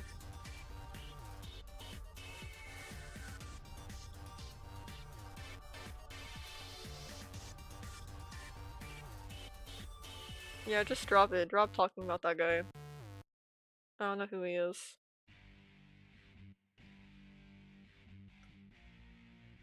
They're insulting the other squid sterling. Stop insulting. Don't insult anybody. What is happening?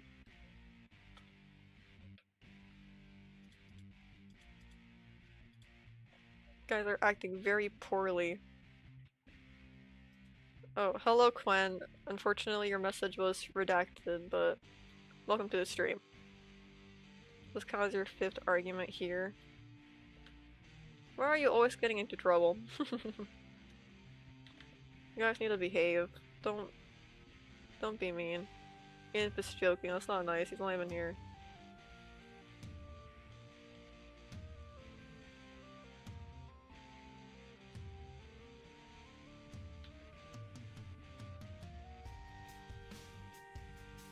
You're sorry, Squid. You should be sorry.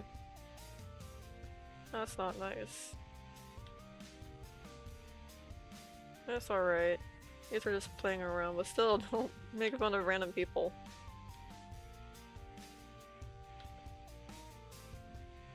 What do you mean you guys? It's one person. What are you talking about him too? You're talking about his eyebrows.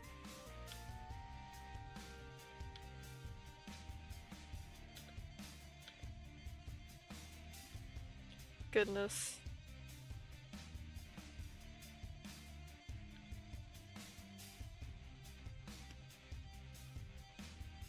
$65. You should buy that model.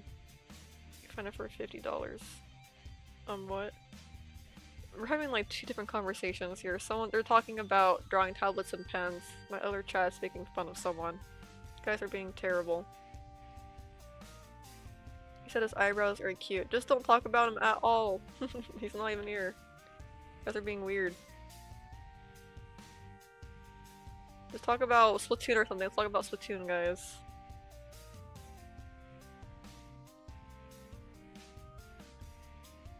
You guys are both being weird. Just drop it. Drop it. Why is it? Because you guys are talking about someone. He's not even here.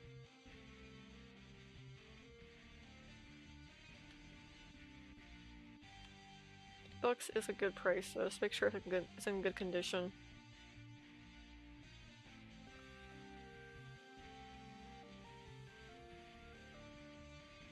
You guys have to shift conversation topics or you're gonna be, your talking privileges will be revoked for 5 minutes. That's too long, 3 minutes. Leave the poor man alone.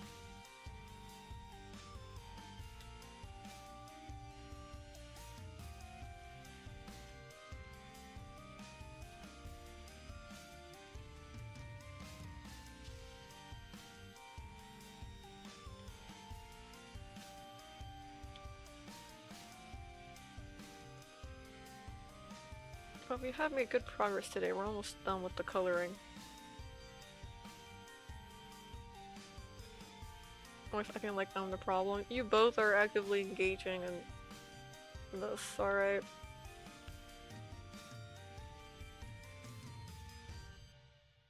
You were saying things that aren't mean, just don't talk about them. I don't think you would appreciate it.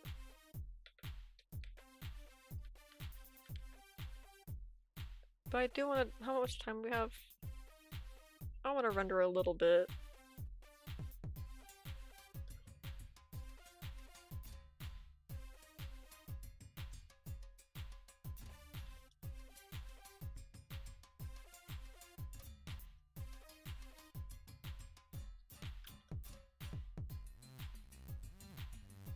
Is there anything we have left? His tail. His tail's colorless and his paws.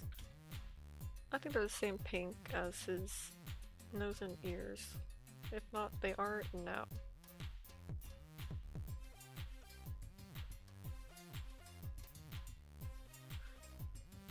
Alright.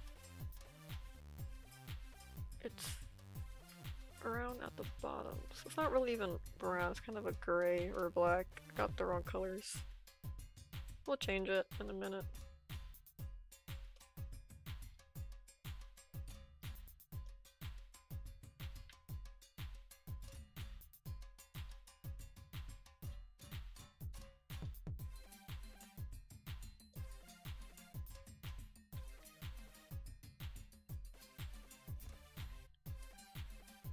Let's get some of the fur here, because it does fade, sort of.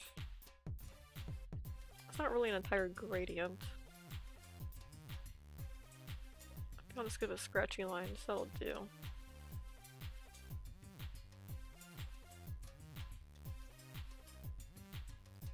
What brush? I want to use this brush. There we go.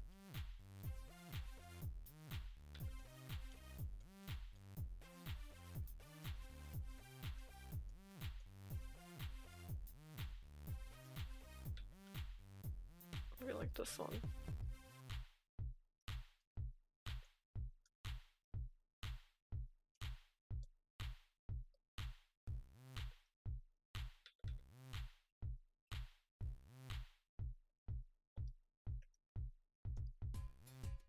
I'm gonna add some variety between this, a little too much of the same. Does anyone have weekend plans? Now that it's Friday, I don't think I have anything going on. But I do have some work I need to do. I haven't made clips in a minute. I have to feed the algorithm. Good enough.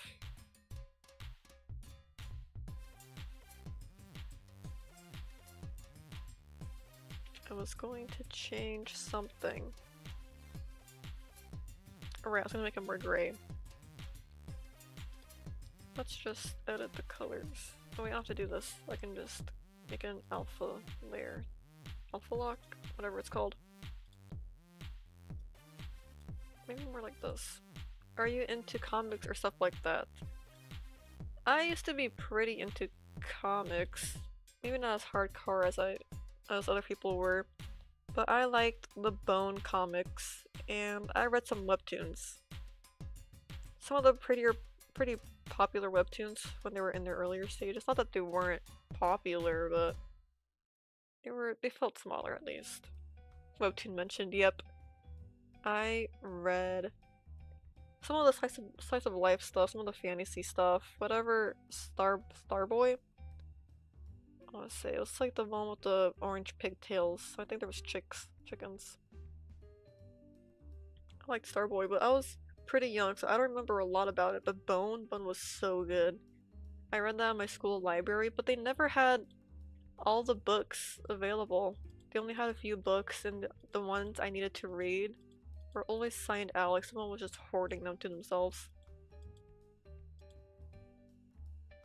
But even though I didn't read a whole lot of comics, or I don't remember a lot about it, they did inspire my art a lot and my storytelling? I'm not sure about storytelling, but I definitely, as a kid, my characters were just kind of like rip-offs of that. Not even Bones? Yes, Bones. Let's see if I can draw in my memory. I want to say I had a lot of characters inspired by Bone. Their eyes are more circular. Bone. They're like the three brothers. I want to see how the curly hair or something like that.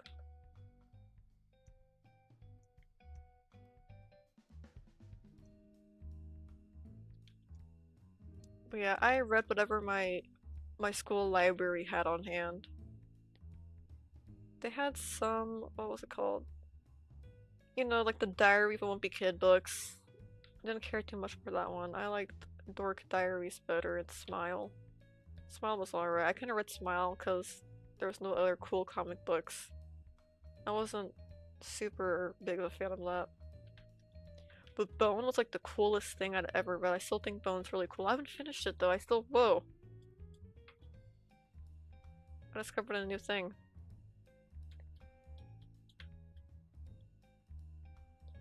Right, and with art programs, don't think you ever 100% know everything unless you watch like a 2 hour long video and you memorize every single key, bind, and control option. I'm always finding new things about my art programs, even Procreate, and I've had Procreate for years, so I still find new things every day. Krita, I'm still new to it, but now I figured out I could spin like this, which is a big, big win for me. I've struggled finding a good way to spin the canvas around. But now I have a good way to. Locate some stuff in Bone scared me. I was the kind of kid where I liked scary things, not like horror movies, but I liked scary topics.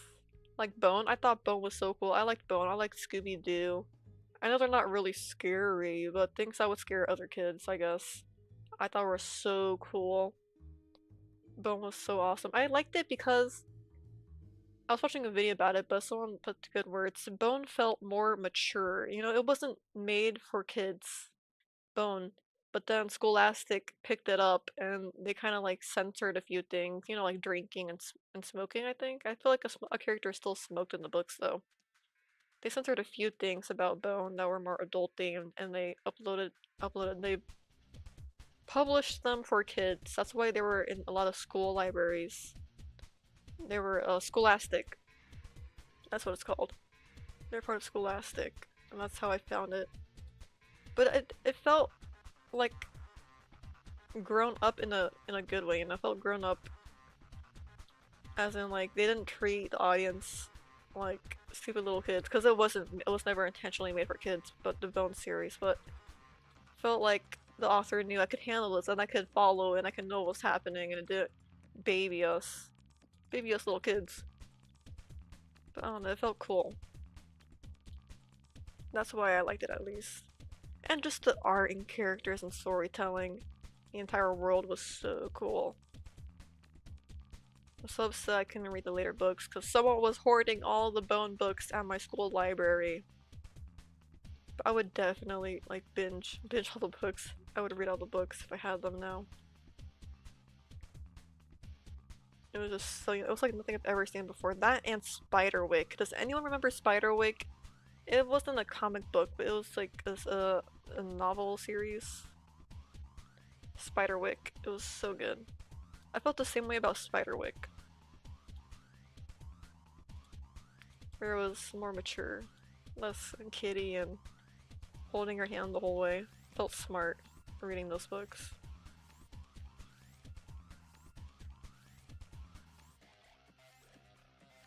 Like, they knew I could handle reading this kind of this topic. If that makes sense.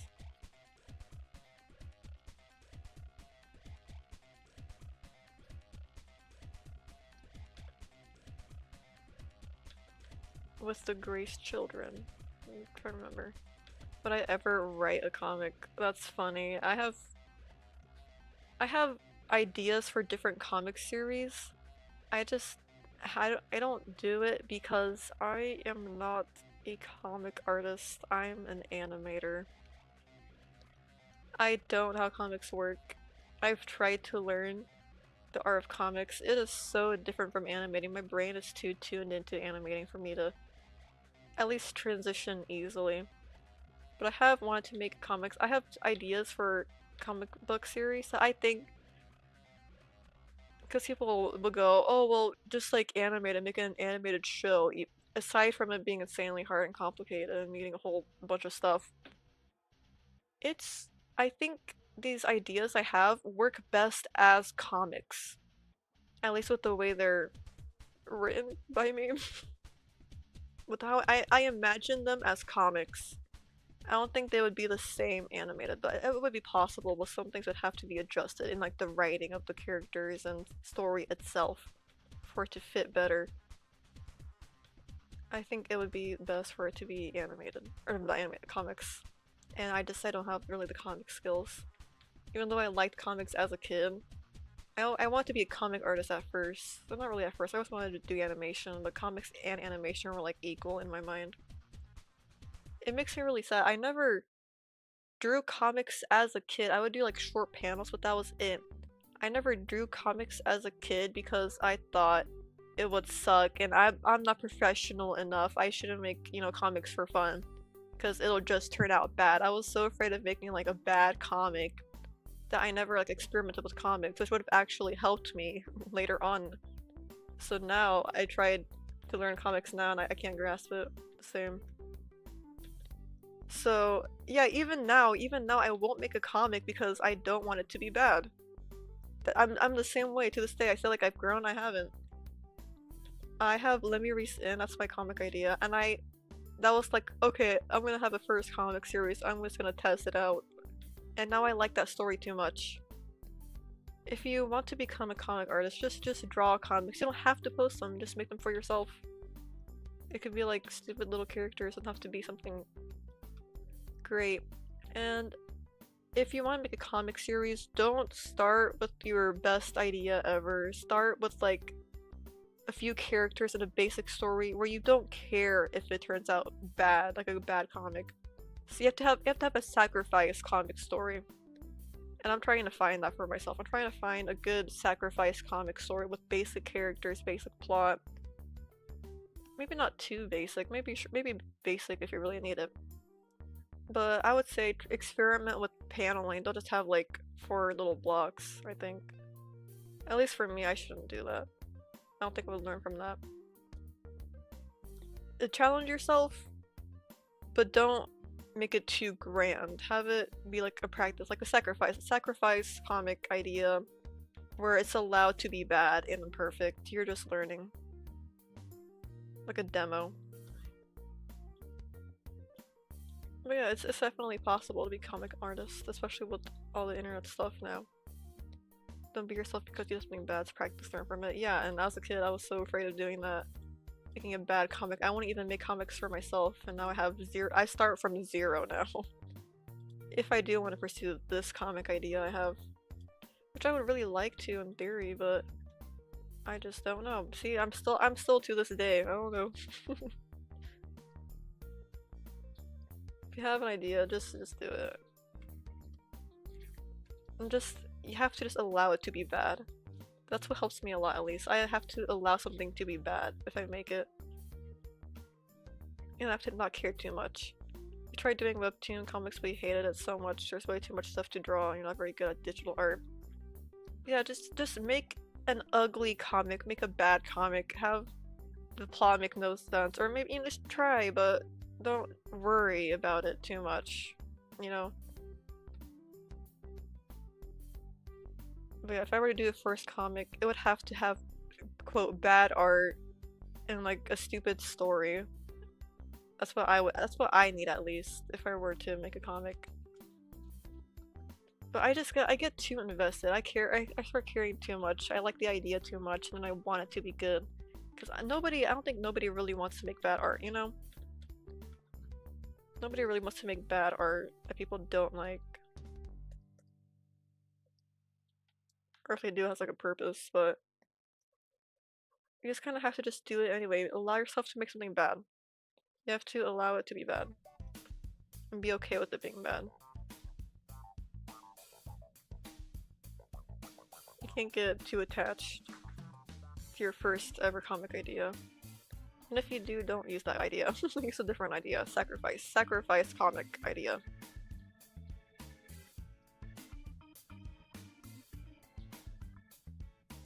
That, and once you do start the comic process, you really have to plan it and pace yourself, because you could burn out halfway through and give up.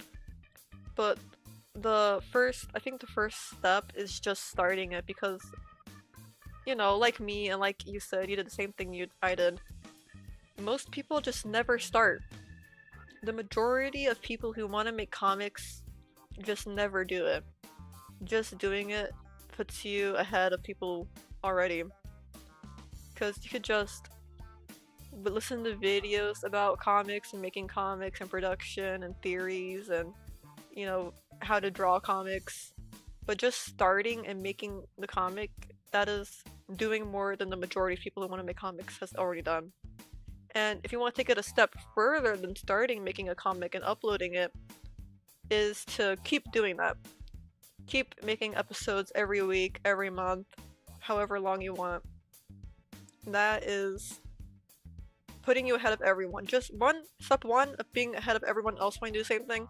Just starting it, just doing it, making the comic, posting. It's in the world. It's out there. You've done it. You wrote it. You drew it. You published it. That's more than everyone else has done, pretty much. Going beyond that is doing it more, uploading regularly. That is more than most people have already done. And people also get their urge to redraw comics every time not every time, but a lot of the time whenever I see new comics and I want to follow them, especially like in me, like, oh, check out my webtoon, here's my story, and I'll go, okay, cool, I want to check it out. 3 episodes in, they're redrawing the comic first ever episode, and then they quit. You know? When you're making the comic, don't redraw things until I'd say it's already done, or like an entire chapter. Just don't redraw it at all until like years later, actually. Don't redraw your first panel, second panel, first entire chapter until it's done. Because that holds a lot of people back. People will go, oh, it's really ugly, I could have written it better, I could have drawn better. Just let it be. Keep going forward. You're not at the point where you can stop and turn around yet, you know? Just redraw when you're more skilled. Yeah, redrawing it for fun is good, but if you're actively uploading and you're on a schedule and you're doing well, don't let your old ugly panels hold you back. Don't go back to it. Just you're moving forward. Why are you stopping? Am I self-taught? You never ignore a good canvas on Webtoon. Yeah, I don't ignore it, but I see it a lot. I am self-taught. I've taken art classes in high school, but they don't really do anything. You know? Art classes in high school, I need to draw, I'm just yapping away. Goodness. I do that so much. But I've taken art classes in like middle school, high school. They're just really like beginners. Like if you want to get into art, you take these classes, you know? If you already have drawing, you know the basics of it, it's kind of just doing that, but a teacher might guide you. Depending on what kind of teacher you get. I guess I am technically self-taught. I never went to art school. Never, as in I'm already too late. No, I haven't gone to art school yet. I would like to someday, but I think I just needed some time to get stuff together because I feel like I definitely was not responsible enough to go to art school. That's why I didn't want to go as soon as I left high school. I felt like I wasn't responsible enough, but the streaming stuff, I feel a lot more responsible and capable.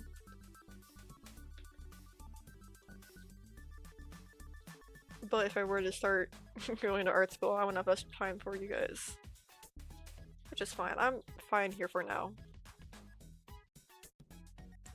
If you think your art is ugly, look at original One Punch. Yes! Look at One's art. One Punch Man. Look at his comics. The original manga.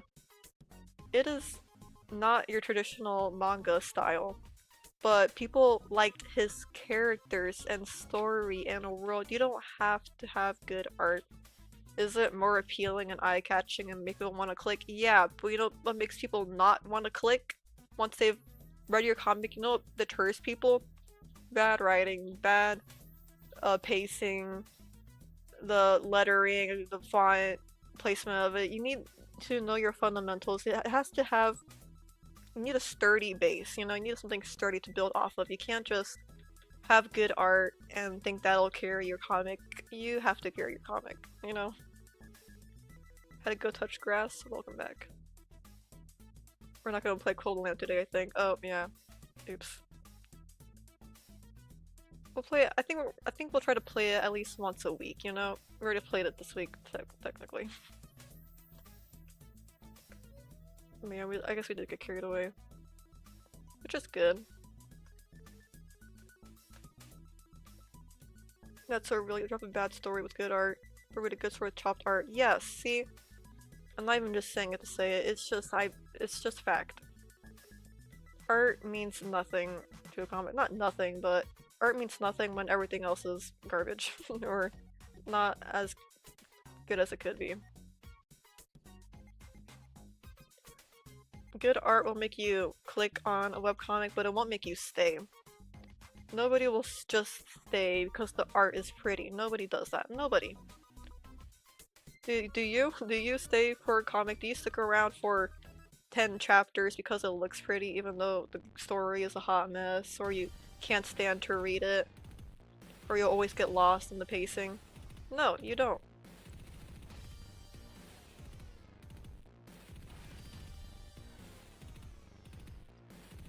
You don't. You stay for the fundamental, for what's good. Characters, world building, plot, all that stuff. Doesn't even have to be good looking. If it's just solid story, well paced, people will stay. But yeah, you also have to know what you want out of your comic. You know, what do you want? Do you want, or if you're in it for money, that's fine. You're allowed to be in something for the money. You have to kind of market yourself differently. If you're just doing it for the love of comics, or you have a story you really want to tell and you want to get it perfectly, then yeah. Did I start with Procreate? My first digital art experience was on IBIS Paint on my cell phone using my finger. My earliest digital art was made through that. I could probably find some art and show you guys, actually.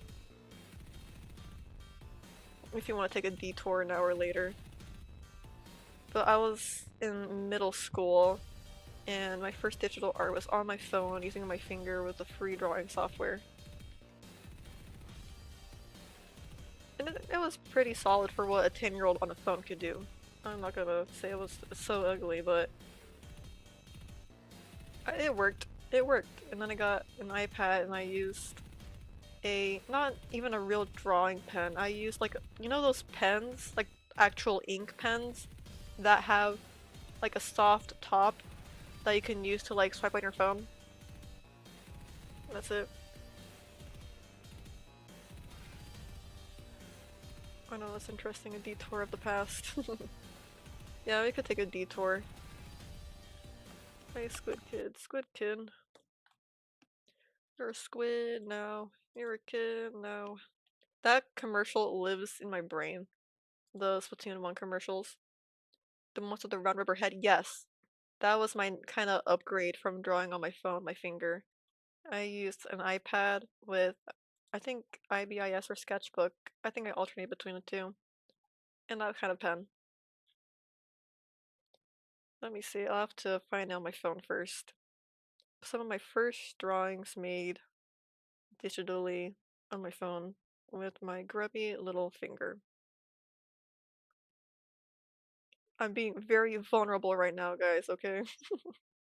These are pretty interesting pieces of art, one could say. No, they were my OCs, you know, they were my OCs. I've always been a character person since I was little. Because when I was a kid, I didn't really draw existing characters. I didn't draw Mario. I didn't draw My Little Pony. I drew my own OCs because I was in on the what's it called? Animation meme community. I was big on the animation memes. That's kind of what made me want to be an animator because I had always appreciated animation, but I'm like, well, that's like a really out there professional thing to do. It's not like so accessible. You know, I thought it wasn't accessible. Animation is accessible.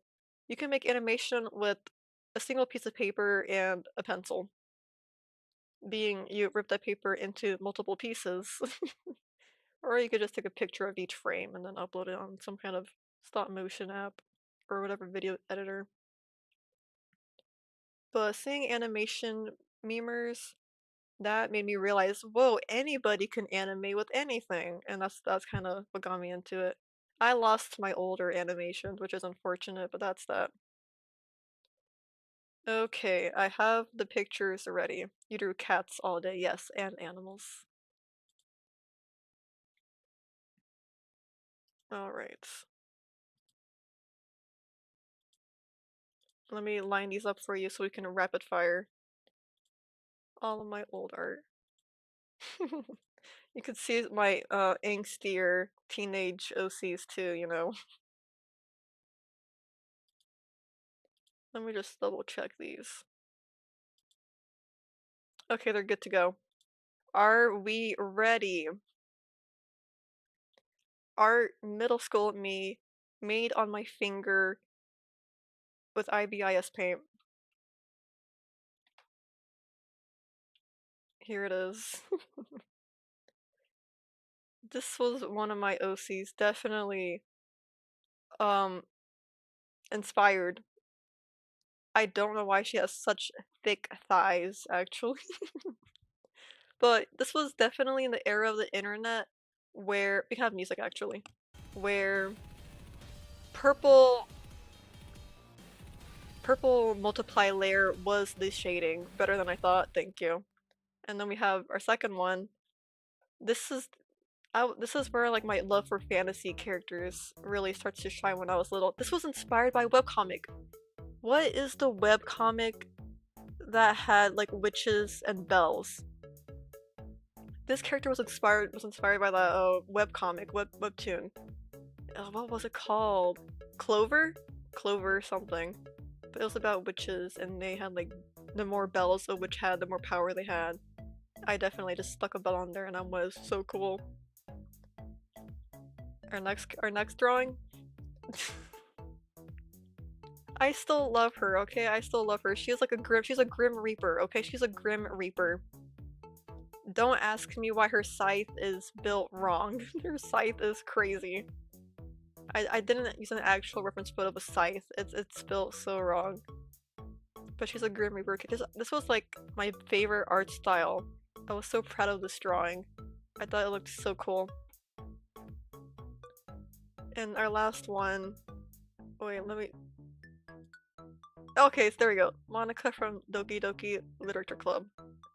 Divine Bells. Not sure what it's called. These are actually fire, thank you. Middle school me would have had a huge ego upon hearing you say that. But here's Monica from Doki Doki. She was my favorite girl. Bro, I low-key shade the hair the same way. Without the little lines, that was stolen. Not really stolen, but everybody was doing that at the time. There she is. Wait, I still do that line in my folds. Whenever I draw clothes, around like the waist and the elbows, I'll draw this little line. I've been doing that for so long. That is crazy. Divine Bells. I'll try to find the webcomic really quickly too. Whoa, thank you for the follow. Let me see your name. Who did it? Big Bunny. There's no way.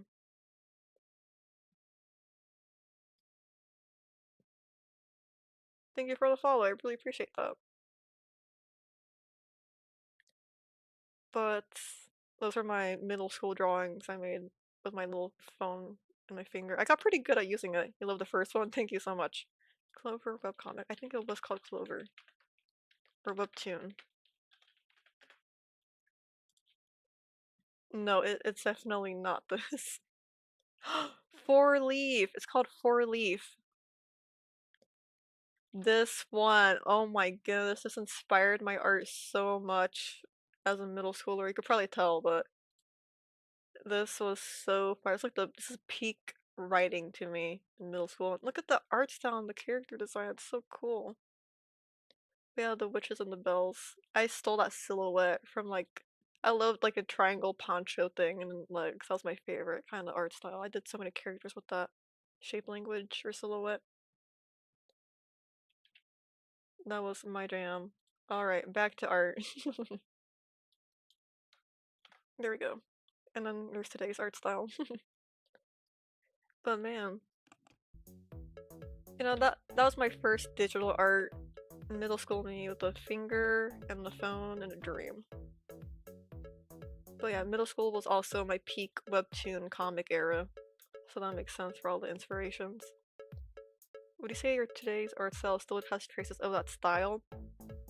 I think with certain characters, yes, especially Ralph. Ralph is just an amalgamation of everything I've ever loved, I fear. But I think some art styles that really have forever impacted my art is the Bleach art style, especially like the older style. It's so good. Bleach art style, and I guess the webcomics, yeah. That guy looks awful familiar. It is Judd from Splatoon. Yes, there we go. Let's get a full view of him. That one.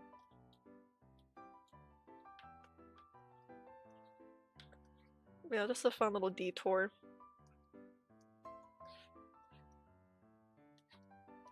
I still don't know how light sources work. So we're just gonna spew a bunch of nonsense.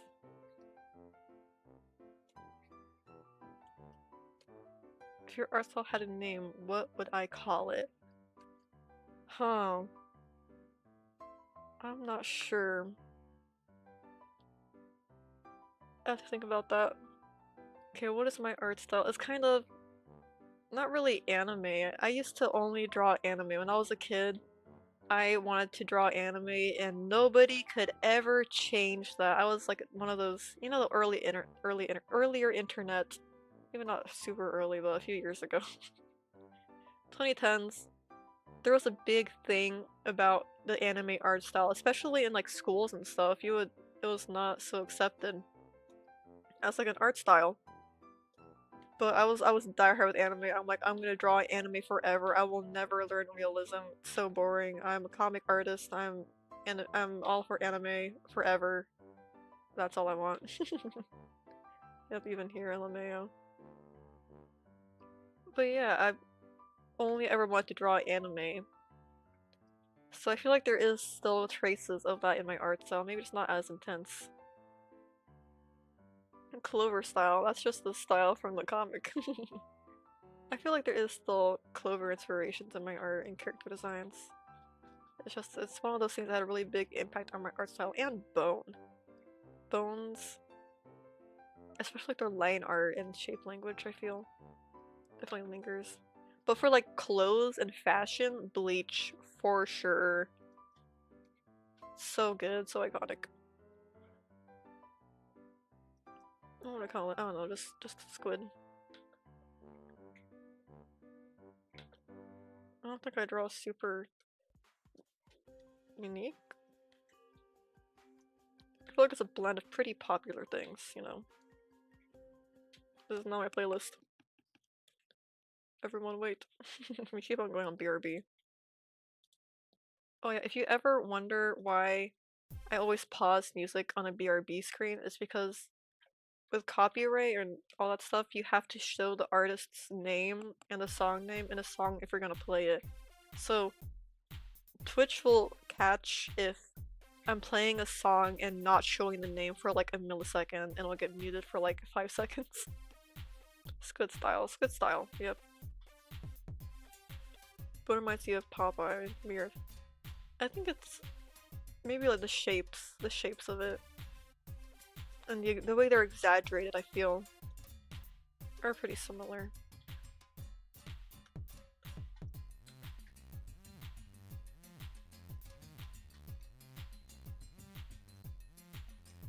Let's get some highlights in here.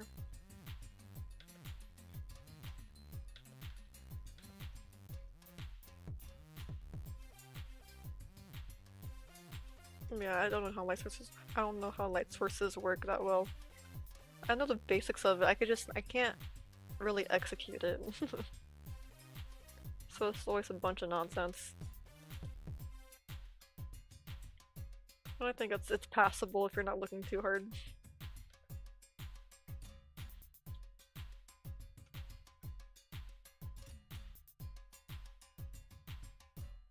I mean, I guess comics have inspired me more than I had thought. This isn't a blending tool. I'm not sure how to render on Krita yet. I don't have all the tools familiarized. Procreate is where I thrive.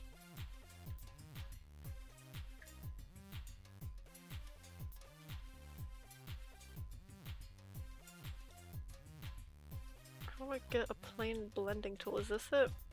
That's an eraser. Have you seen those random tutorials of people drawing a sun in a random position to show what I should be fine on? Yeah, and I do see that. I don't put shadows in the right places. Trust me, I've tried. My brain just can't wrap around it. It's one of those things I say that you have to like open your third eye to. That and 3D. 3D, you like it just locks into your mind one day and you go, oh, and then you understand it. I haven't done that with light sources yet, apparently. They're my weakness. I need like a reference photo for light sources, which is good. Everyone should use reference photos. But this one's just a for fun drawing. I don't think I need to have a full setup.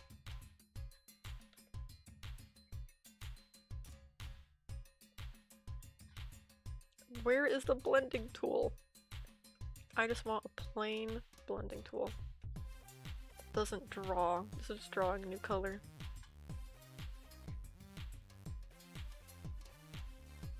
What's this?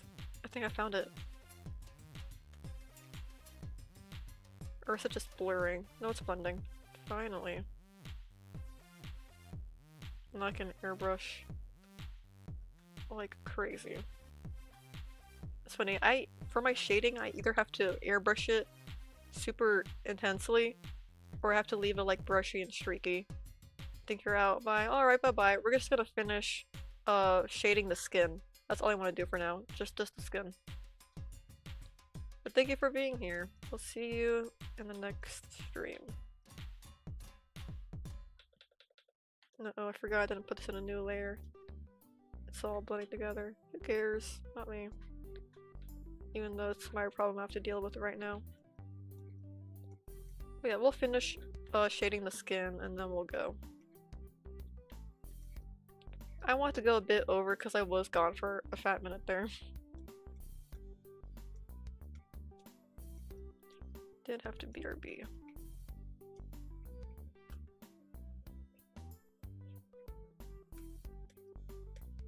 Am I rendering? I have to trick myself to run and then we raid. Yes, we will raid today. I've been forgetting to so often. We will raid today. So you guys, please stick around. I've had to send Wallery on so many solo raids. The strongest of our troop. Thank you, Wallery. What was I saying? I was just being really clever and smart and funny, you know? Hi, Cat. Bye, Cat. She always does this. She'll like poke her head around and then she'll just turn around and leave. But anyways, my rendering. Oh, I have to trick myself. The way I trick myself is I have to, whenever I'm shading, I have to go, I just want something really simple. Nothing too complicated, because when I try to do, alright, I want this to be really intricate, I'm gonna like push my skills to the max here, it looks terrible. But whenever I'm like, just something really simple, very subtle shading over here, then it gets complicated. I have to trick myself, so right now I'm just doing some very minimal shading. You know, just bare essentials. And it works. Whenever I go in with the keep it as simple as possible, I'll walk out and it's super crazy complicated. But whenever I try to do crazy complicated on purpose, it looks muddy. It looks muddy. I overthink it.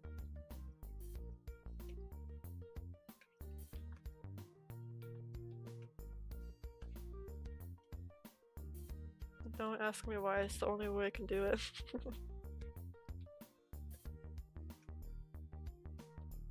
With my rendering, I either airbrush it like crazy or I have to leave it kind of pencil-y sketchy.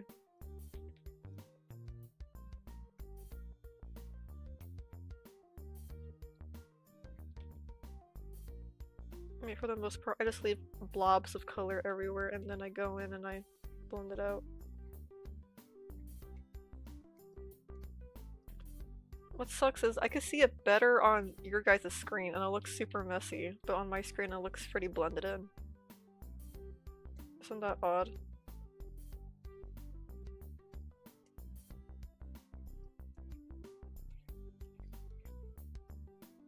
Like that looks well blended on my screen. It looks like all one solid color. But when I look over here I see all the streaks.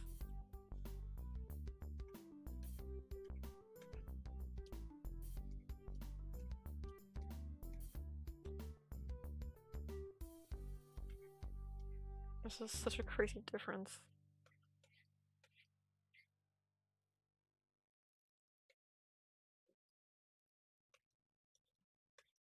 But yeah, I'd like to do some basic. It's pretty much just gradients even.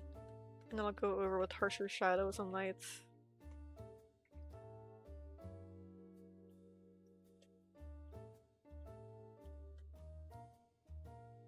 Like, let's do it now for fun.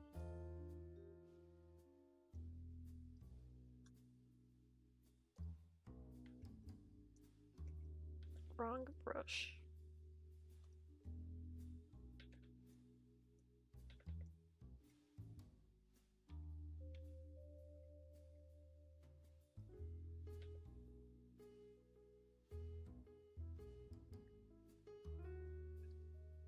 Now we can blend it in.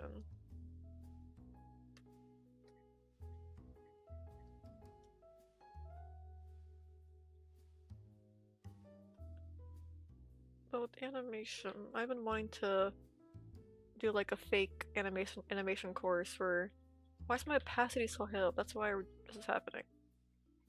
Not really a fake course, but there is, I talked about it before, this one person on TikTok who uploads their actual like animation class assignments. Like what animation teachers tell you to do and all that stuff. And you can give yourself like, you know, these assignments to do to like practice animation. I want to do some of that so I can improve my skills.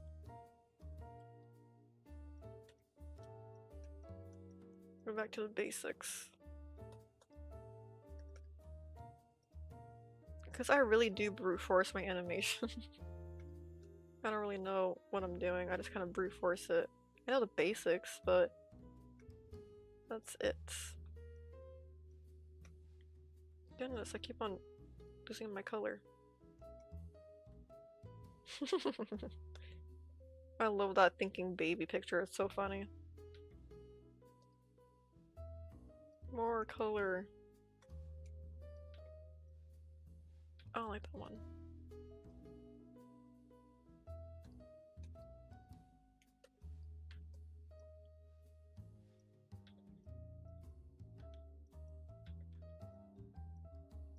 Oh, and a good trick for shading.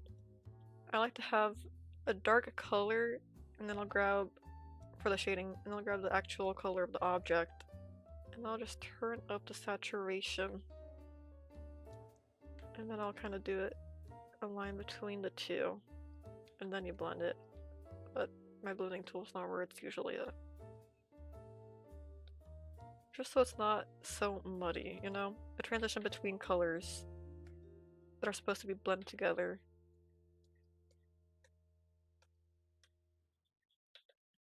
If it wants to cooperate.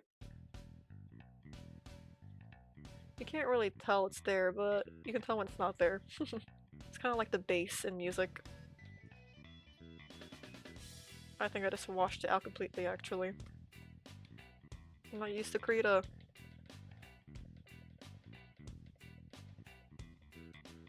What I normally do is I just blend these two together first. The way it blends is so different than Procreate. The colors just eat each other. They're not blending together.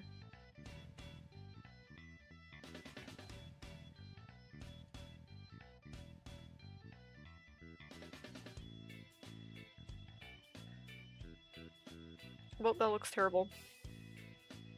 Let's just... There we go. Surely that makes sense. That's funny, I'm here trying to like be helpful and give good tips. I don't know what I'm doing. Again, I was never properly taught art. I don't care for that color.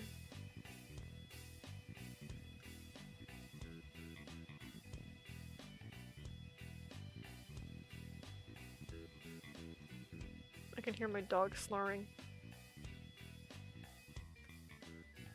Oh my goodness, one time- Hello Kietsa, welcome to the stream.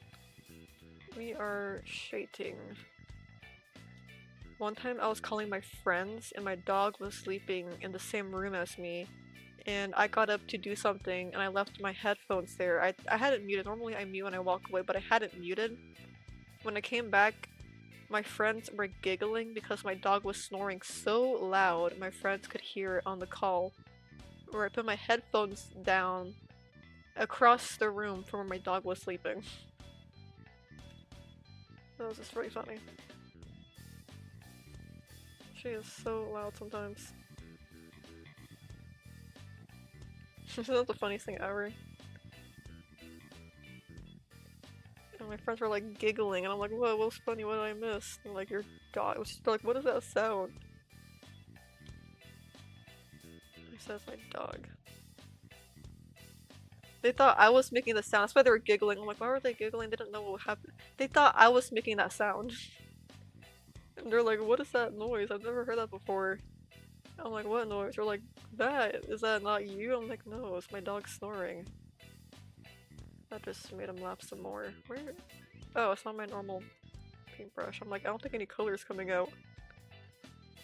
Run out of paint.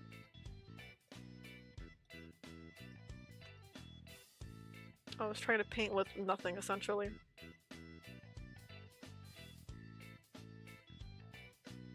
Sleepy squid. That was my dog snoring. I don't snore. I don't think.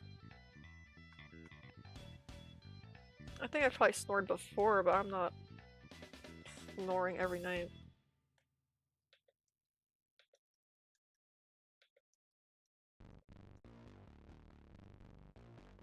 So does anyone have any weekend plans? Mine is to stay home and play video games. And also work on stream stuff too, I guess. You don't know that? That is true, I don't know that. That's the true horror. Not knowing if you snore or not. What games do I play? I play Splatoon. And I've been getting into Pokemon lately. I never really grew up playing the Pokemon. Not really. I didn't grow up playing the Pokemon games. The most I had was the Pokemon Rumble demo and Pokemon League? I don't know, the one where the Pokemon fought each other, obviously, but it was like PvP almost. Like a fighting game. Those were my only Pokemon games growing up, but lately I've been playing Arceus in my own time. We're gonna play Legend ZA on stream sometime. And I got Pokemon Crystal. I've been playing that the most lately, these past week. Pokemon Crystal for the 3DS. Or the 3DS version of it. I'm gonna go to your pool because it's gonna be 90 degrees today. Nice. Or tomorrow. My only concern is, will the water be warm? But it should be a good time. Hopefully the water's warm. Or not too cold at least.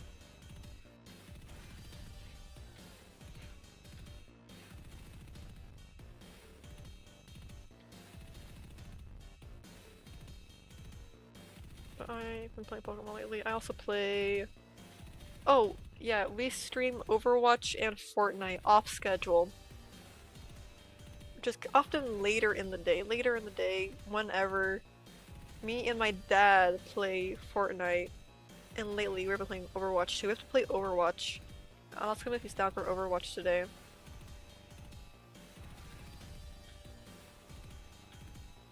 I got my dad to Overwatch. It's kinda crazy. My dad's cool like that. Have you ever played Team Fortress 2? There are a lot of Germa fans in the Team Fortress 2 community. I played it a little bit. But I didn't have any friends to play it with, so I kinda just dropped it. But it was fun. It was a good time. I have played it before, but nobody else played it with me, so I couldn't. That's my thing. I won't play these games alone. Or at least like games like Fortnite and Overwatch. I will, but not for very long. I could play like 4 hours of Fortnite with my dad though. It's funny, my dad's the one who got me into Fortnite. I didn't like Fortnite in the earlier days. I played it with him a little bit. But I didn't like it because of the building aspect. When no build came out, that's when I started playing Fortnite again.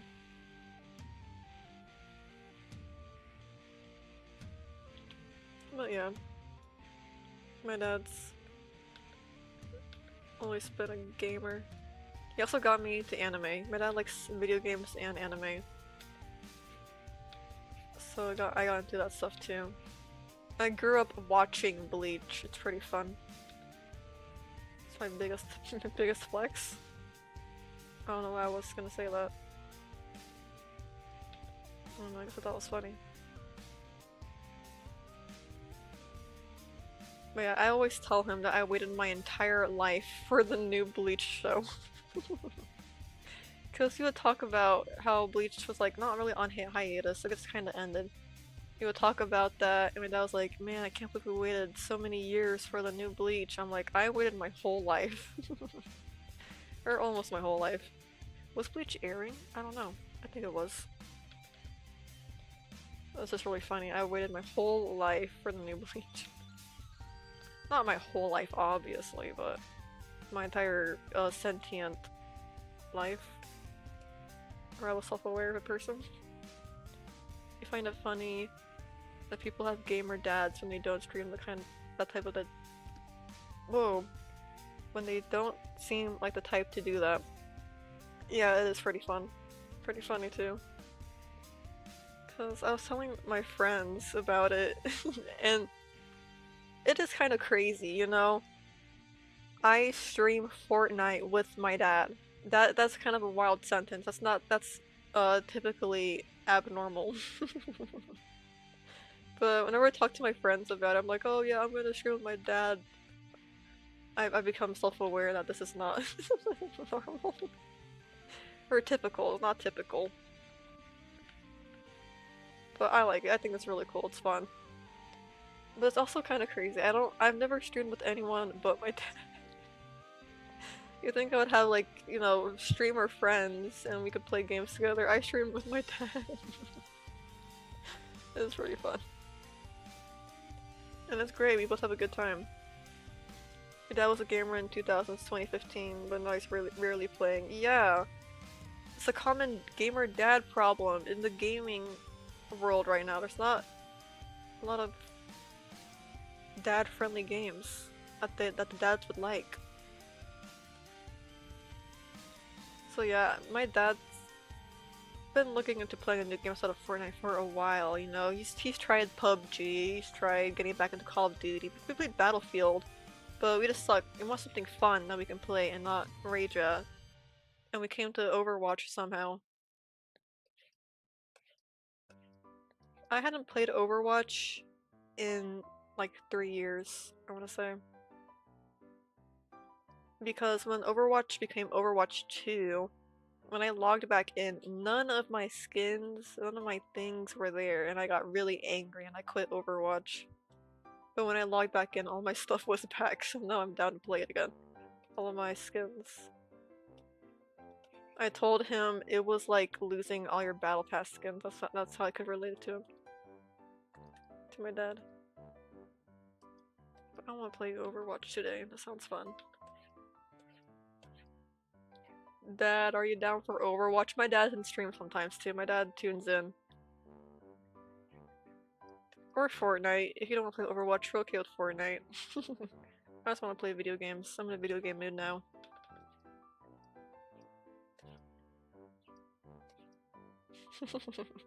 I'm communicating to my dad right now, live on stream. Maybe. I don't know if he's here. But he does stream. He streams in his own time, most of the time without me.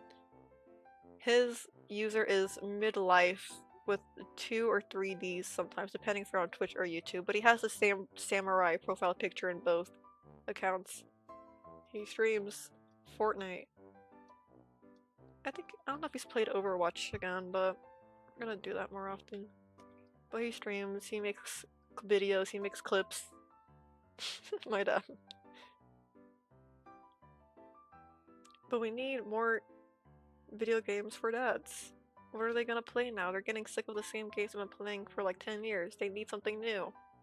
This is a gap in the gaming world that needs to be filled. Somebody. Save the gamer dads. They're tired of Halo. Tired of Call of Duty. They need something new. Is it called Midlife Mercenaries? No, here I'll spell it out.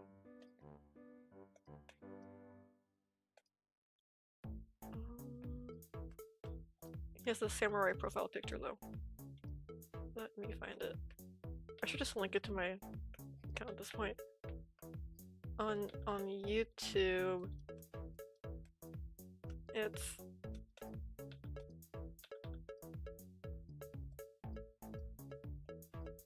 midlife, no spaces. Sometimes there's an underscore at the end. You can shout out. Oh yeah, you're right. How do I do that? Let me see.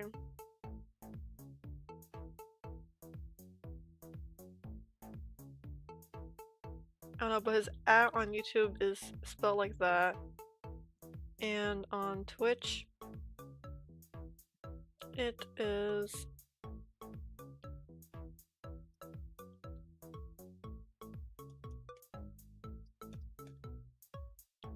midlife with 2 Ds and underscore.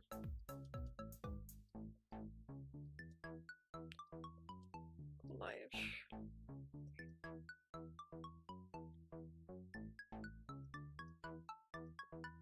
There we go.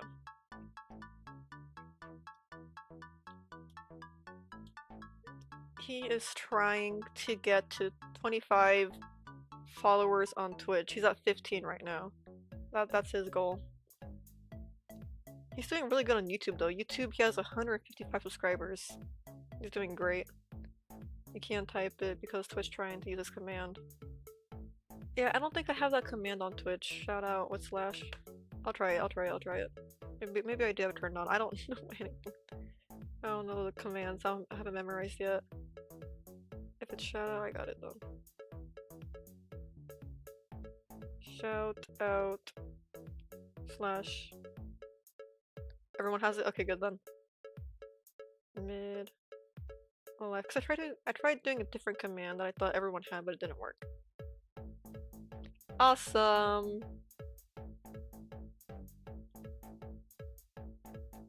Perfect. Did it work?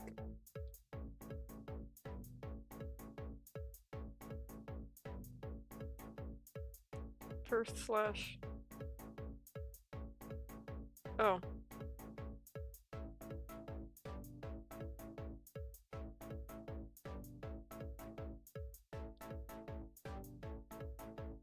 Is it space and then slash?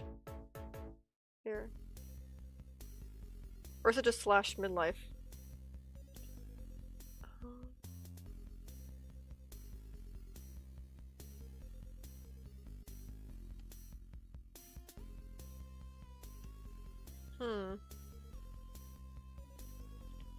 I'm trying to... I don't think I have it. I'm looking through all of the commands I have. I don't see shout out. Cause I've tried it before. Announcement, yeah.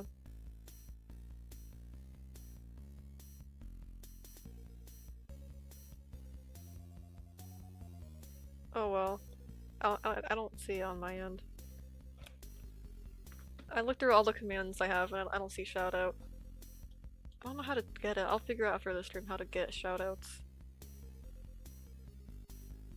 Because whenever someone rates me, I just have to say say them out loud.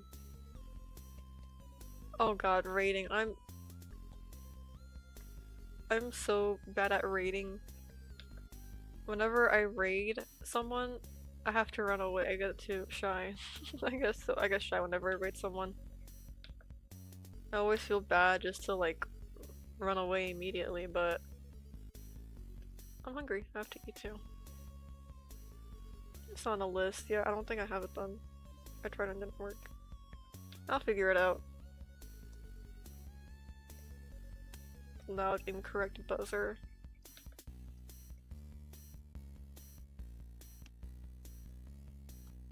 Oh well. But yeah, he's getting really close to his follow goals. It's really cool. People are pretty nice to him, it's good.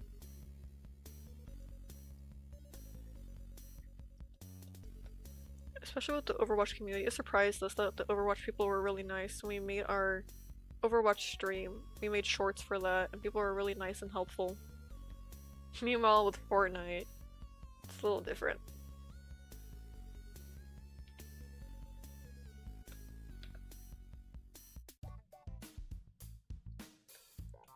Let's see.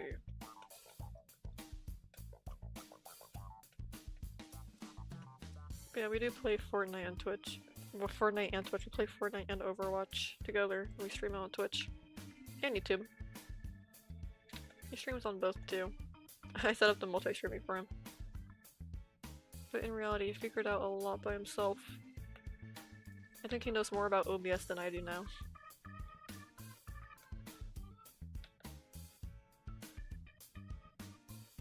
I'm trying to smooth this out.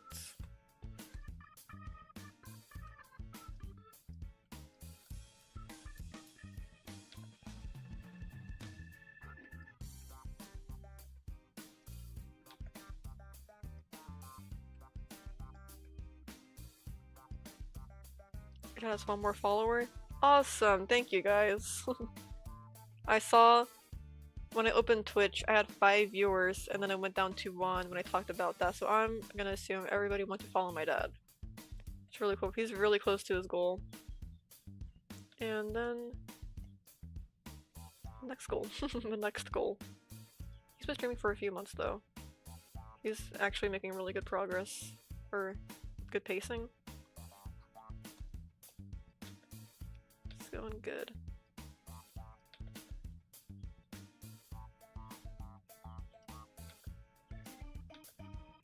But yeah, he doesn't really have a schedule like I do. He kind of streams whenever he can.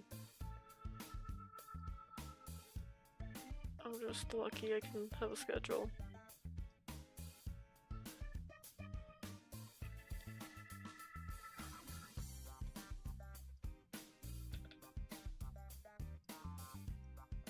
Maybe like this. I think this will be cute.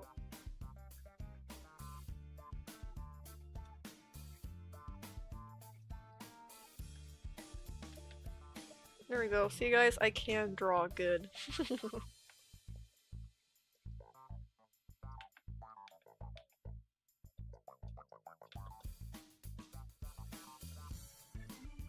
I don't know, I've had some people surprised that I actually have, you know, rendered finished art, because I always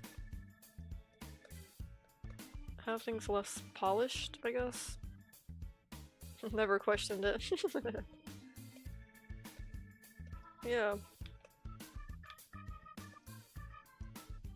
See guys, I can draw. I want to steal this color. Come on. There we go. That's not it. This is it.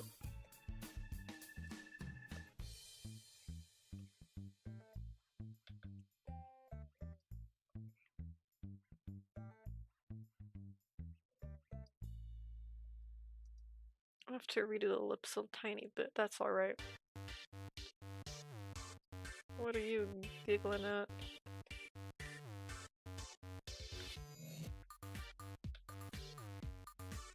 Maybe like this will be cute.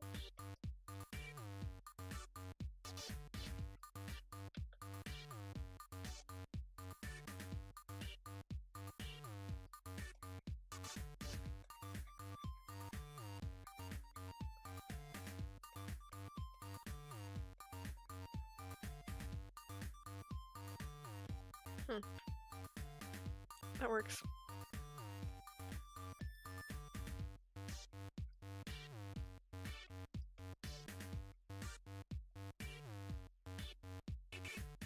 OMG, how do you render so well? Thank you, I don't know. I put a blob of color here, and then I blend it in, and then I go, needs more color, and I put more color.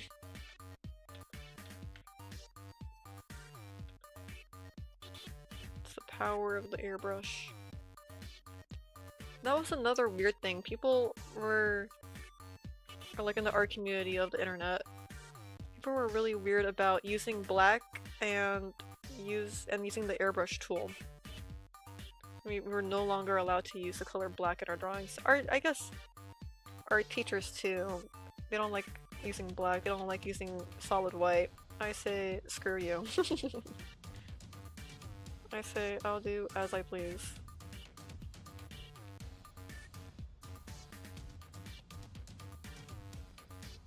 But yeah, there's a weird face of the internet where they're like, if you're overusing the airbrush tool. I'm making a gradient. What do you mean? What do you mean I'm overusing the airbrush tool? This is a gradient. What are you talking about? Just people policing each other's art styles and what you can and can't use. I really hate that I can't see what you guys see on screen. Well, I can't see it, but for me, this looks pretty well blended, but when I look over at the screen, I can see every single brush stroke I make.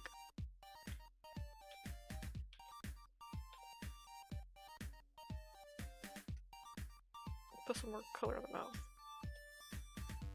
Wrong brush. Yeah, rendering is my favorite part of the process, I think. Also the one that makes me the angriest. It's difficult, but I have a good time. I like it, it's fun.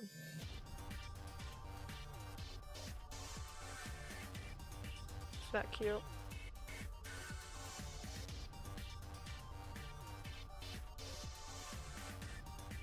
I like it, actually. I like that. Oh yeah, her legs. See? I just put smudges of color. A smudge for the shading, a smudge for the highlight, and then I just blend that together.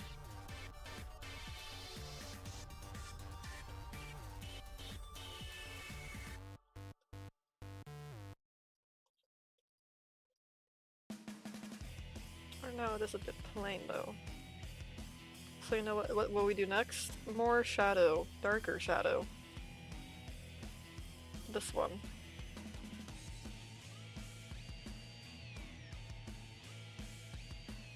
I think it would go... No, what is happening? Stop that. Over here. Again, stop that. Like this, perhaps.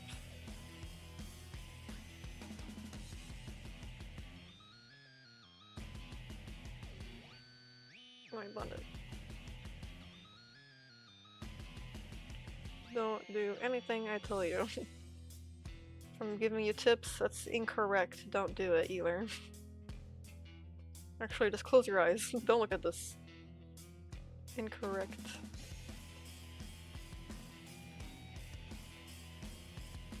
I'm doing art wrong, don't do it.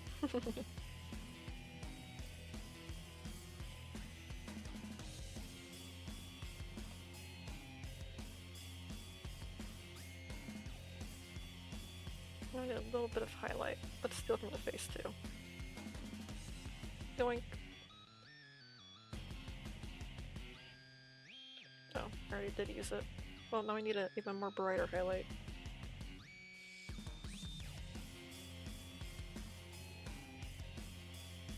Oh, I was using the blending tool again.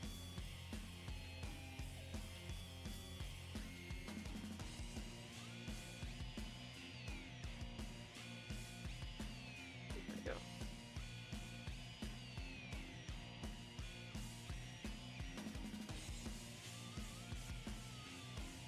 I'm not crazy about this leg. Whatever.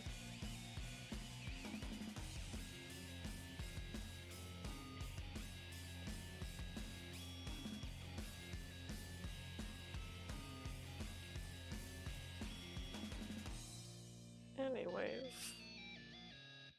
I don't really know lighting and shading apparently, or as you can tell.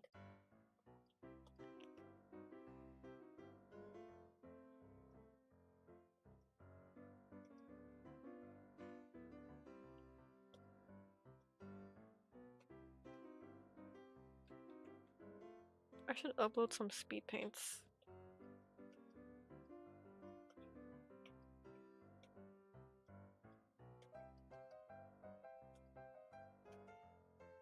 Let's add a bit of color back to the thigh.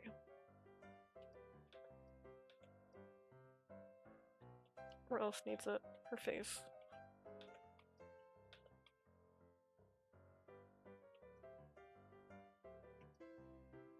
Maybe a little bit in the ears too. We'll see how it goes.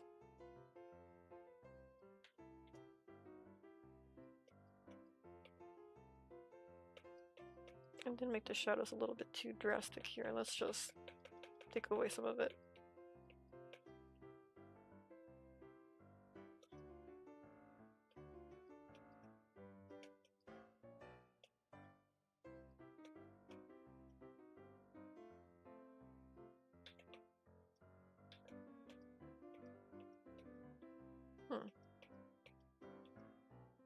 I'm content with that. We'll go back and all kinds of we'll go back and add all kinds of color to the face later. I just want basic smooth surface to work on.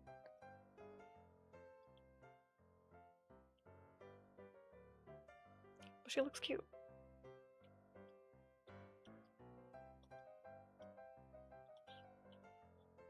And her arm needs more work. But we are about done with the skin for now. I like to go back and add all the crazy colors and details after everything's kind of shaded so I can easily just kind of add a little bit of everything everywhere.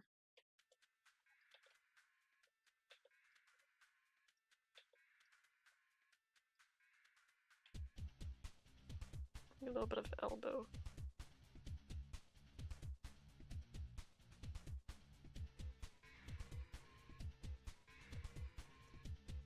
Yeah, if I weren't using the airbrush tool, I would be using a sketch, and I have to like probably manually just kind of pick the in-between colors, and then I'll find another sketchy brush to blend it with.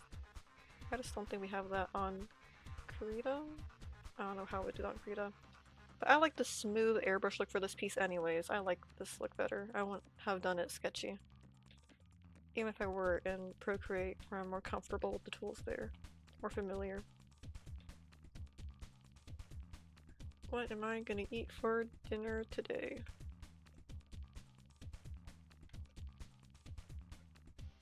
I think there's leftovers.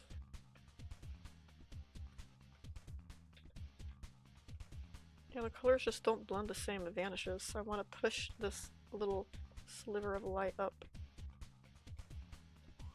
Have to be very careful, I'll spook it away. One wrong brush stroke. Really does feel like it. I think I might push a little bit of muscle definition.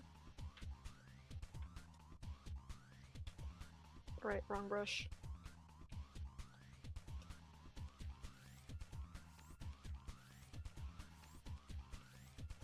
Perhaps like this. Is that even where the muscles go? Well, they're squids, you know? They're inklings. Poor excuse, but whatever.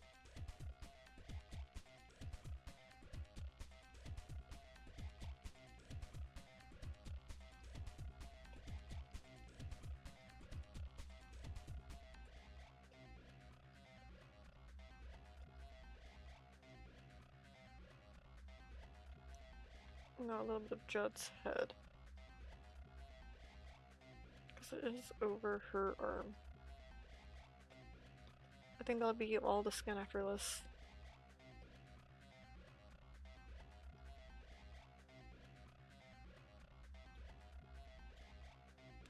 There it is.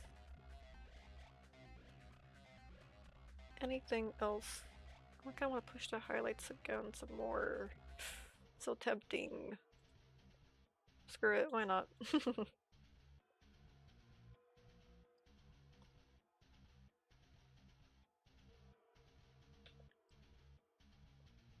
Oh yeah, and her eyes too. Her eyes are pretty flat.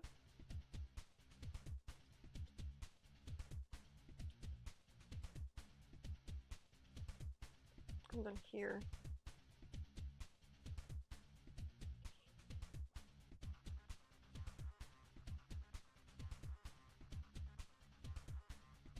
That's where I want all the highlights to be. And then we'll blend it. I keep on saying that. Color and then we'll blend it. And then we blend it. But that's really all this is. Put some blobs down. Blending it.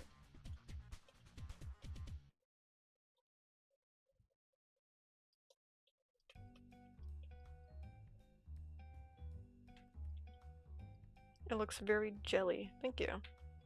I think. And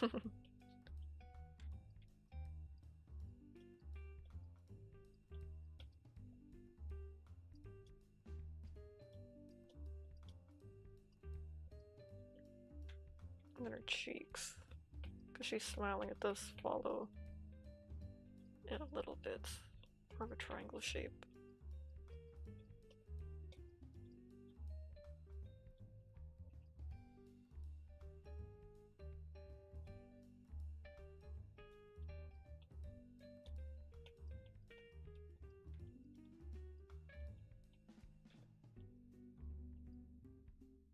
Can I eat your art?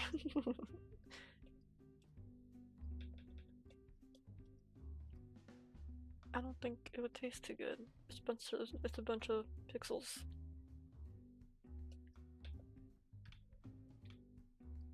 Put some shadow back. This cheek has been battling me this whole time. Not even the right brush, but who cares? Not I. Maybe I'll put some color back to it. Because it keeps getting muddied. And those two.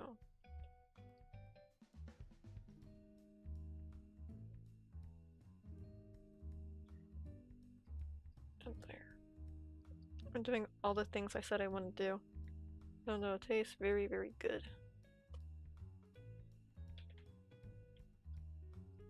If you say so. What would it taste like? Maybe some kind of fruit. And I'm not saying that because I like fruit.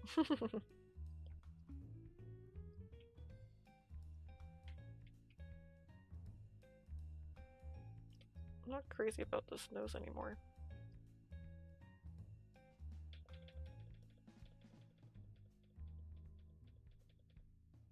Luckily we can just turn back time.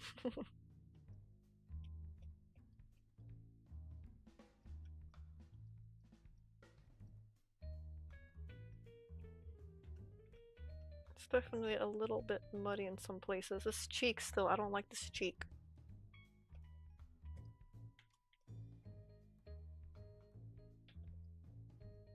Maybe make it a solid color and redo it.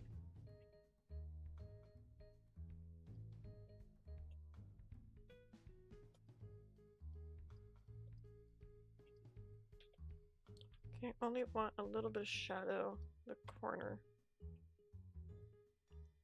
And then this one.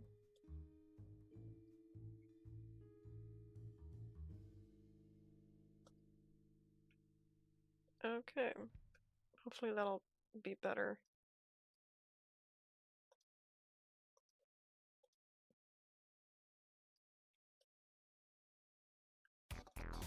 But back to the nose. I'm getting ready for lipstick really quickly. I'll put it back on.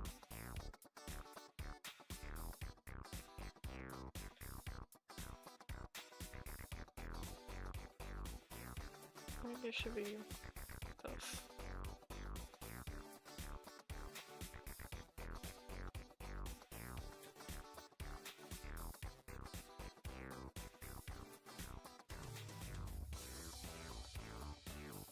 Her upper lip needed some shine.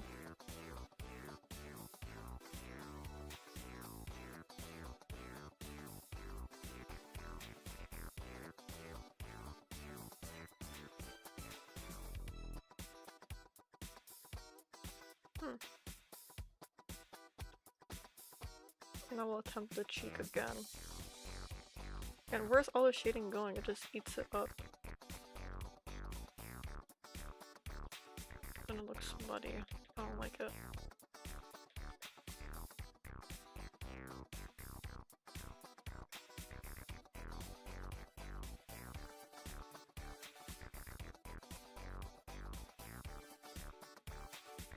I don't know why it's not cooperating.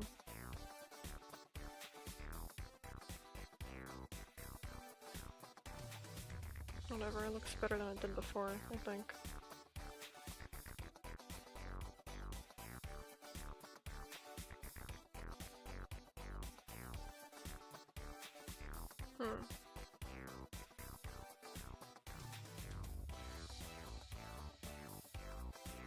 Maybe if we do this kind of shape instead. Oh lord. I know I'm being so quiet, I'm using all my brain. It's supposed to be something really quick. Alright, add some saturation. Back to the shadows, because it was looking muddy everywhere. If we push it back up, it should be alright. It's fine.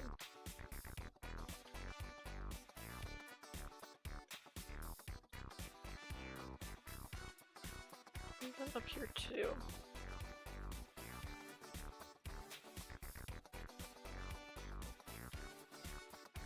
Really just to clean things up a bit too.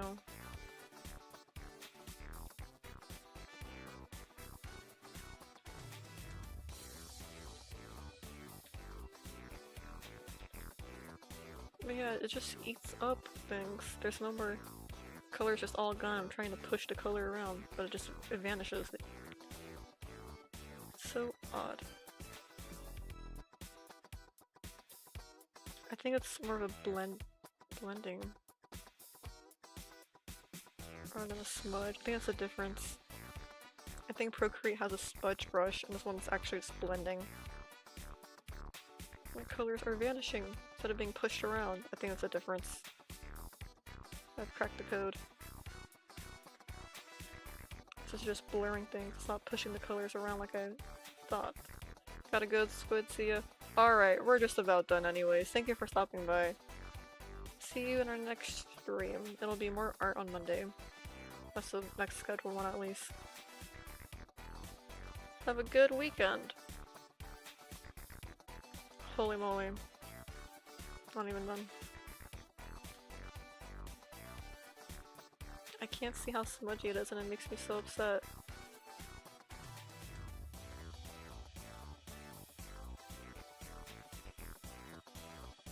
That's right, we'll clean up weird, blurry, muddy edges like that later on. Just want to get the gist of it.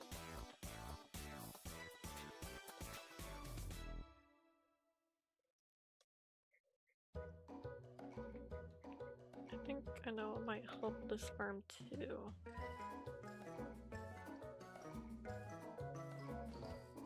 We have some shading on the top, even though it doesn't make sense. I think it just helps this from looking so flat.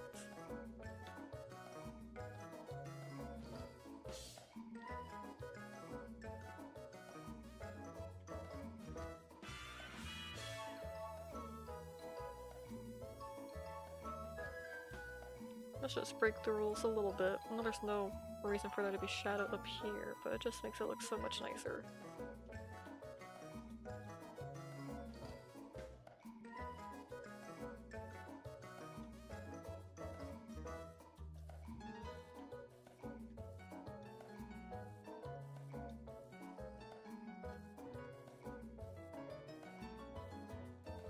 I'll blend this out.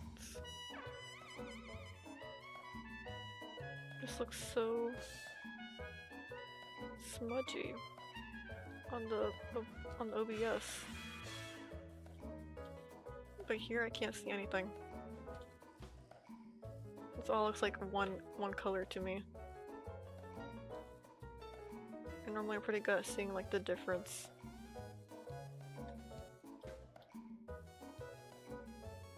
So weird.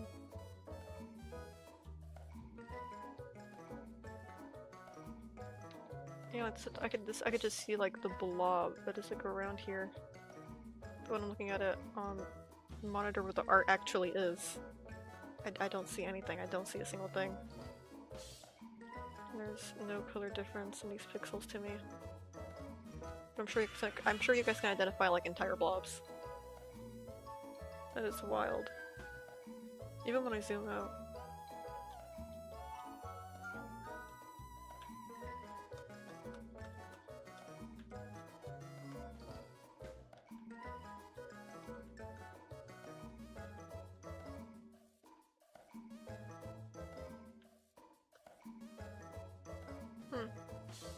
Hello, Choco Macaron. Welcome to the stream. We're just about wrapping up the skin shading. And then we're gonna call it a day.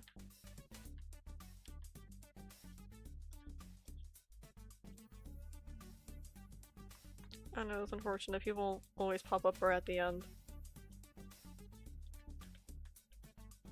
Not a worry though.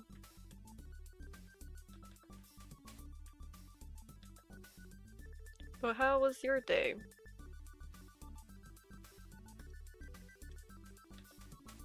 Oh, I'm not using the right brush. I'm not used to Krita at all. I try to hit the buttons that I use for Procreate on my iPad. And so I'm getting like muscle memory even though I'm using a drawing tablet, which is so different. Let's add some color here. Again, wrong brush.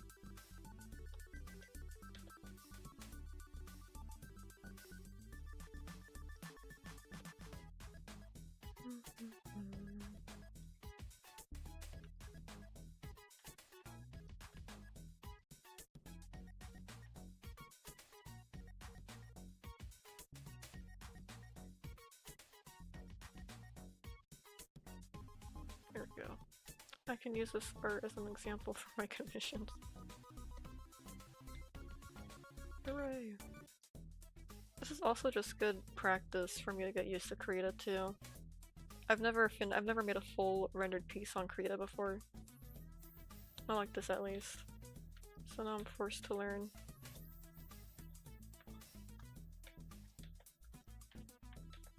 But I really do like this. This is gonna be one of my favorite drawings when it's finished.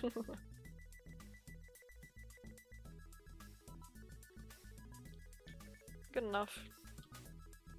Anything else at right her legs? I did not blend that at all. I'll sneak in some of this color in here. Or I could just steal it from the leg that I'm working on. Probably the most useful.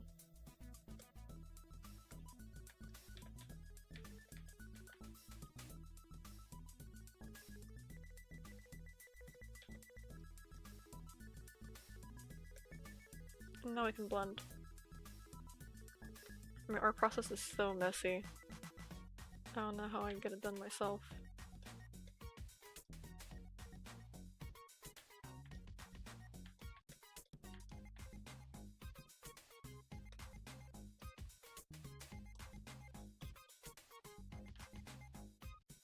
Goodness, it looks so streaky on OBS. I don't see any of that on my screen.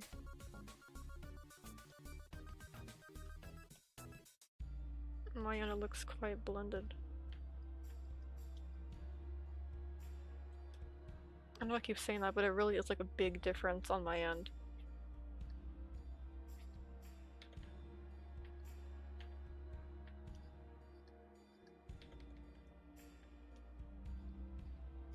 Okay, I think we are about done though, after this.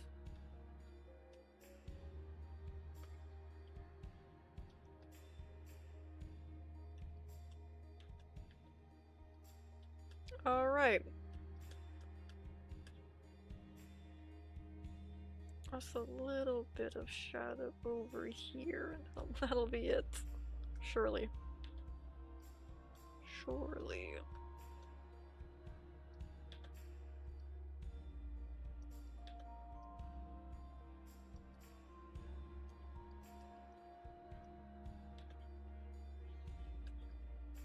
Okay.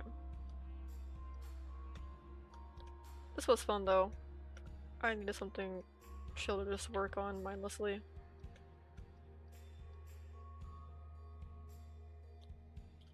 Okay then. Let's clear up the canvas a bit so we can get a proper look at everything.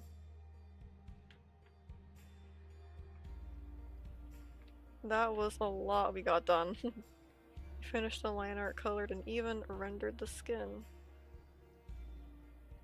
What layer is that on? This one. Let us hit save before anything else. There we go, save.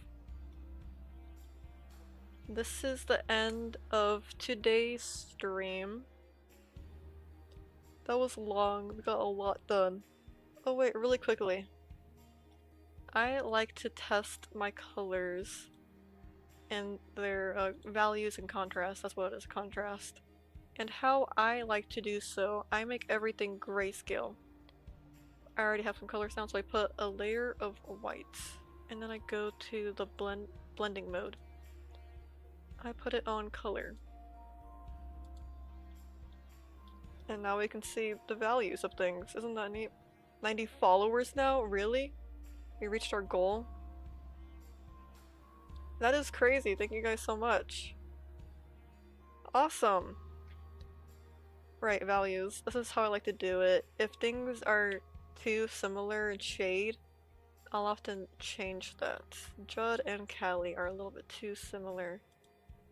So you know what I'll do? I'll make Judd ever so slightly lighter.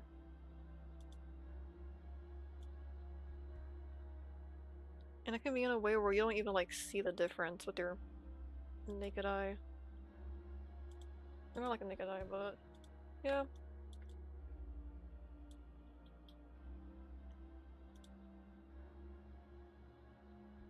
I think that looks fine.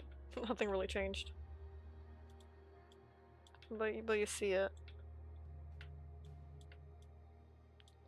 That's enough of a difference.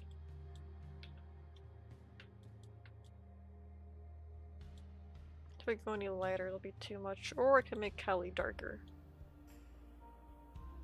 Before we get too carried away, that would probably be best actually. Put Judd back. We'll make Callie a darker purple.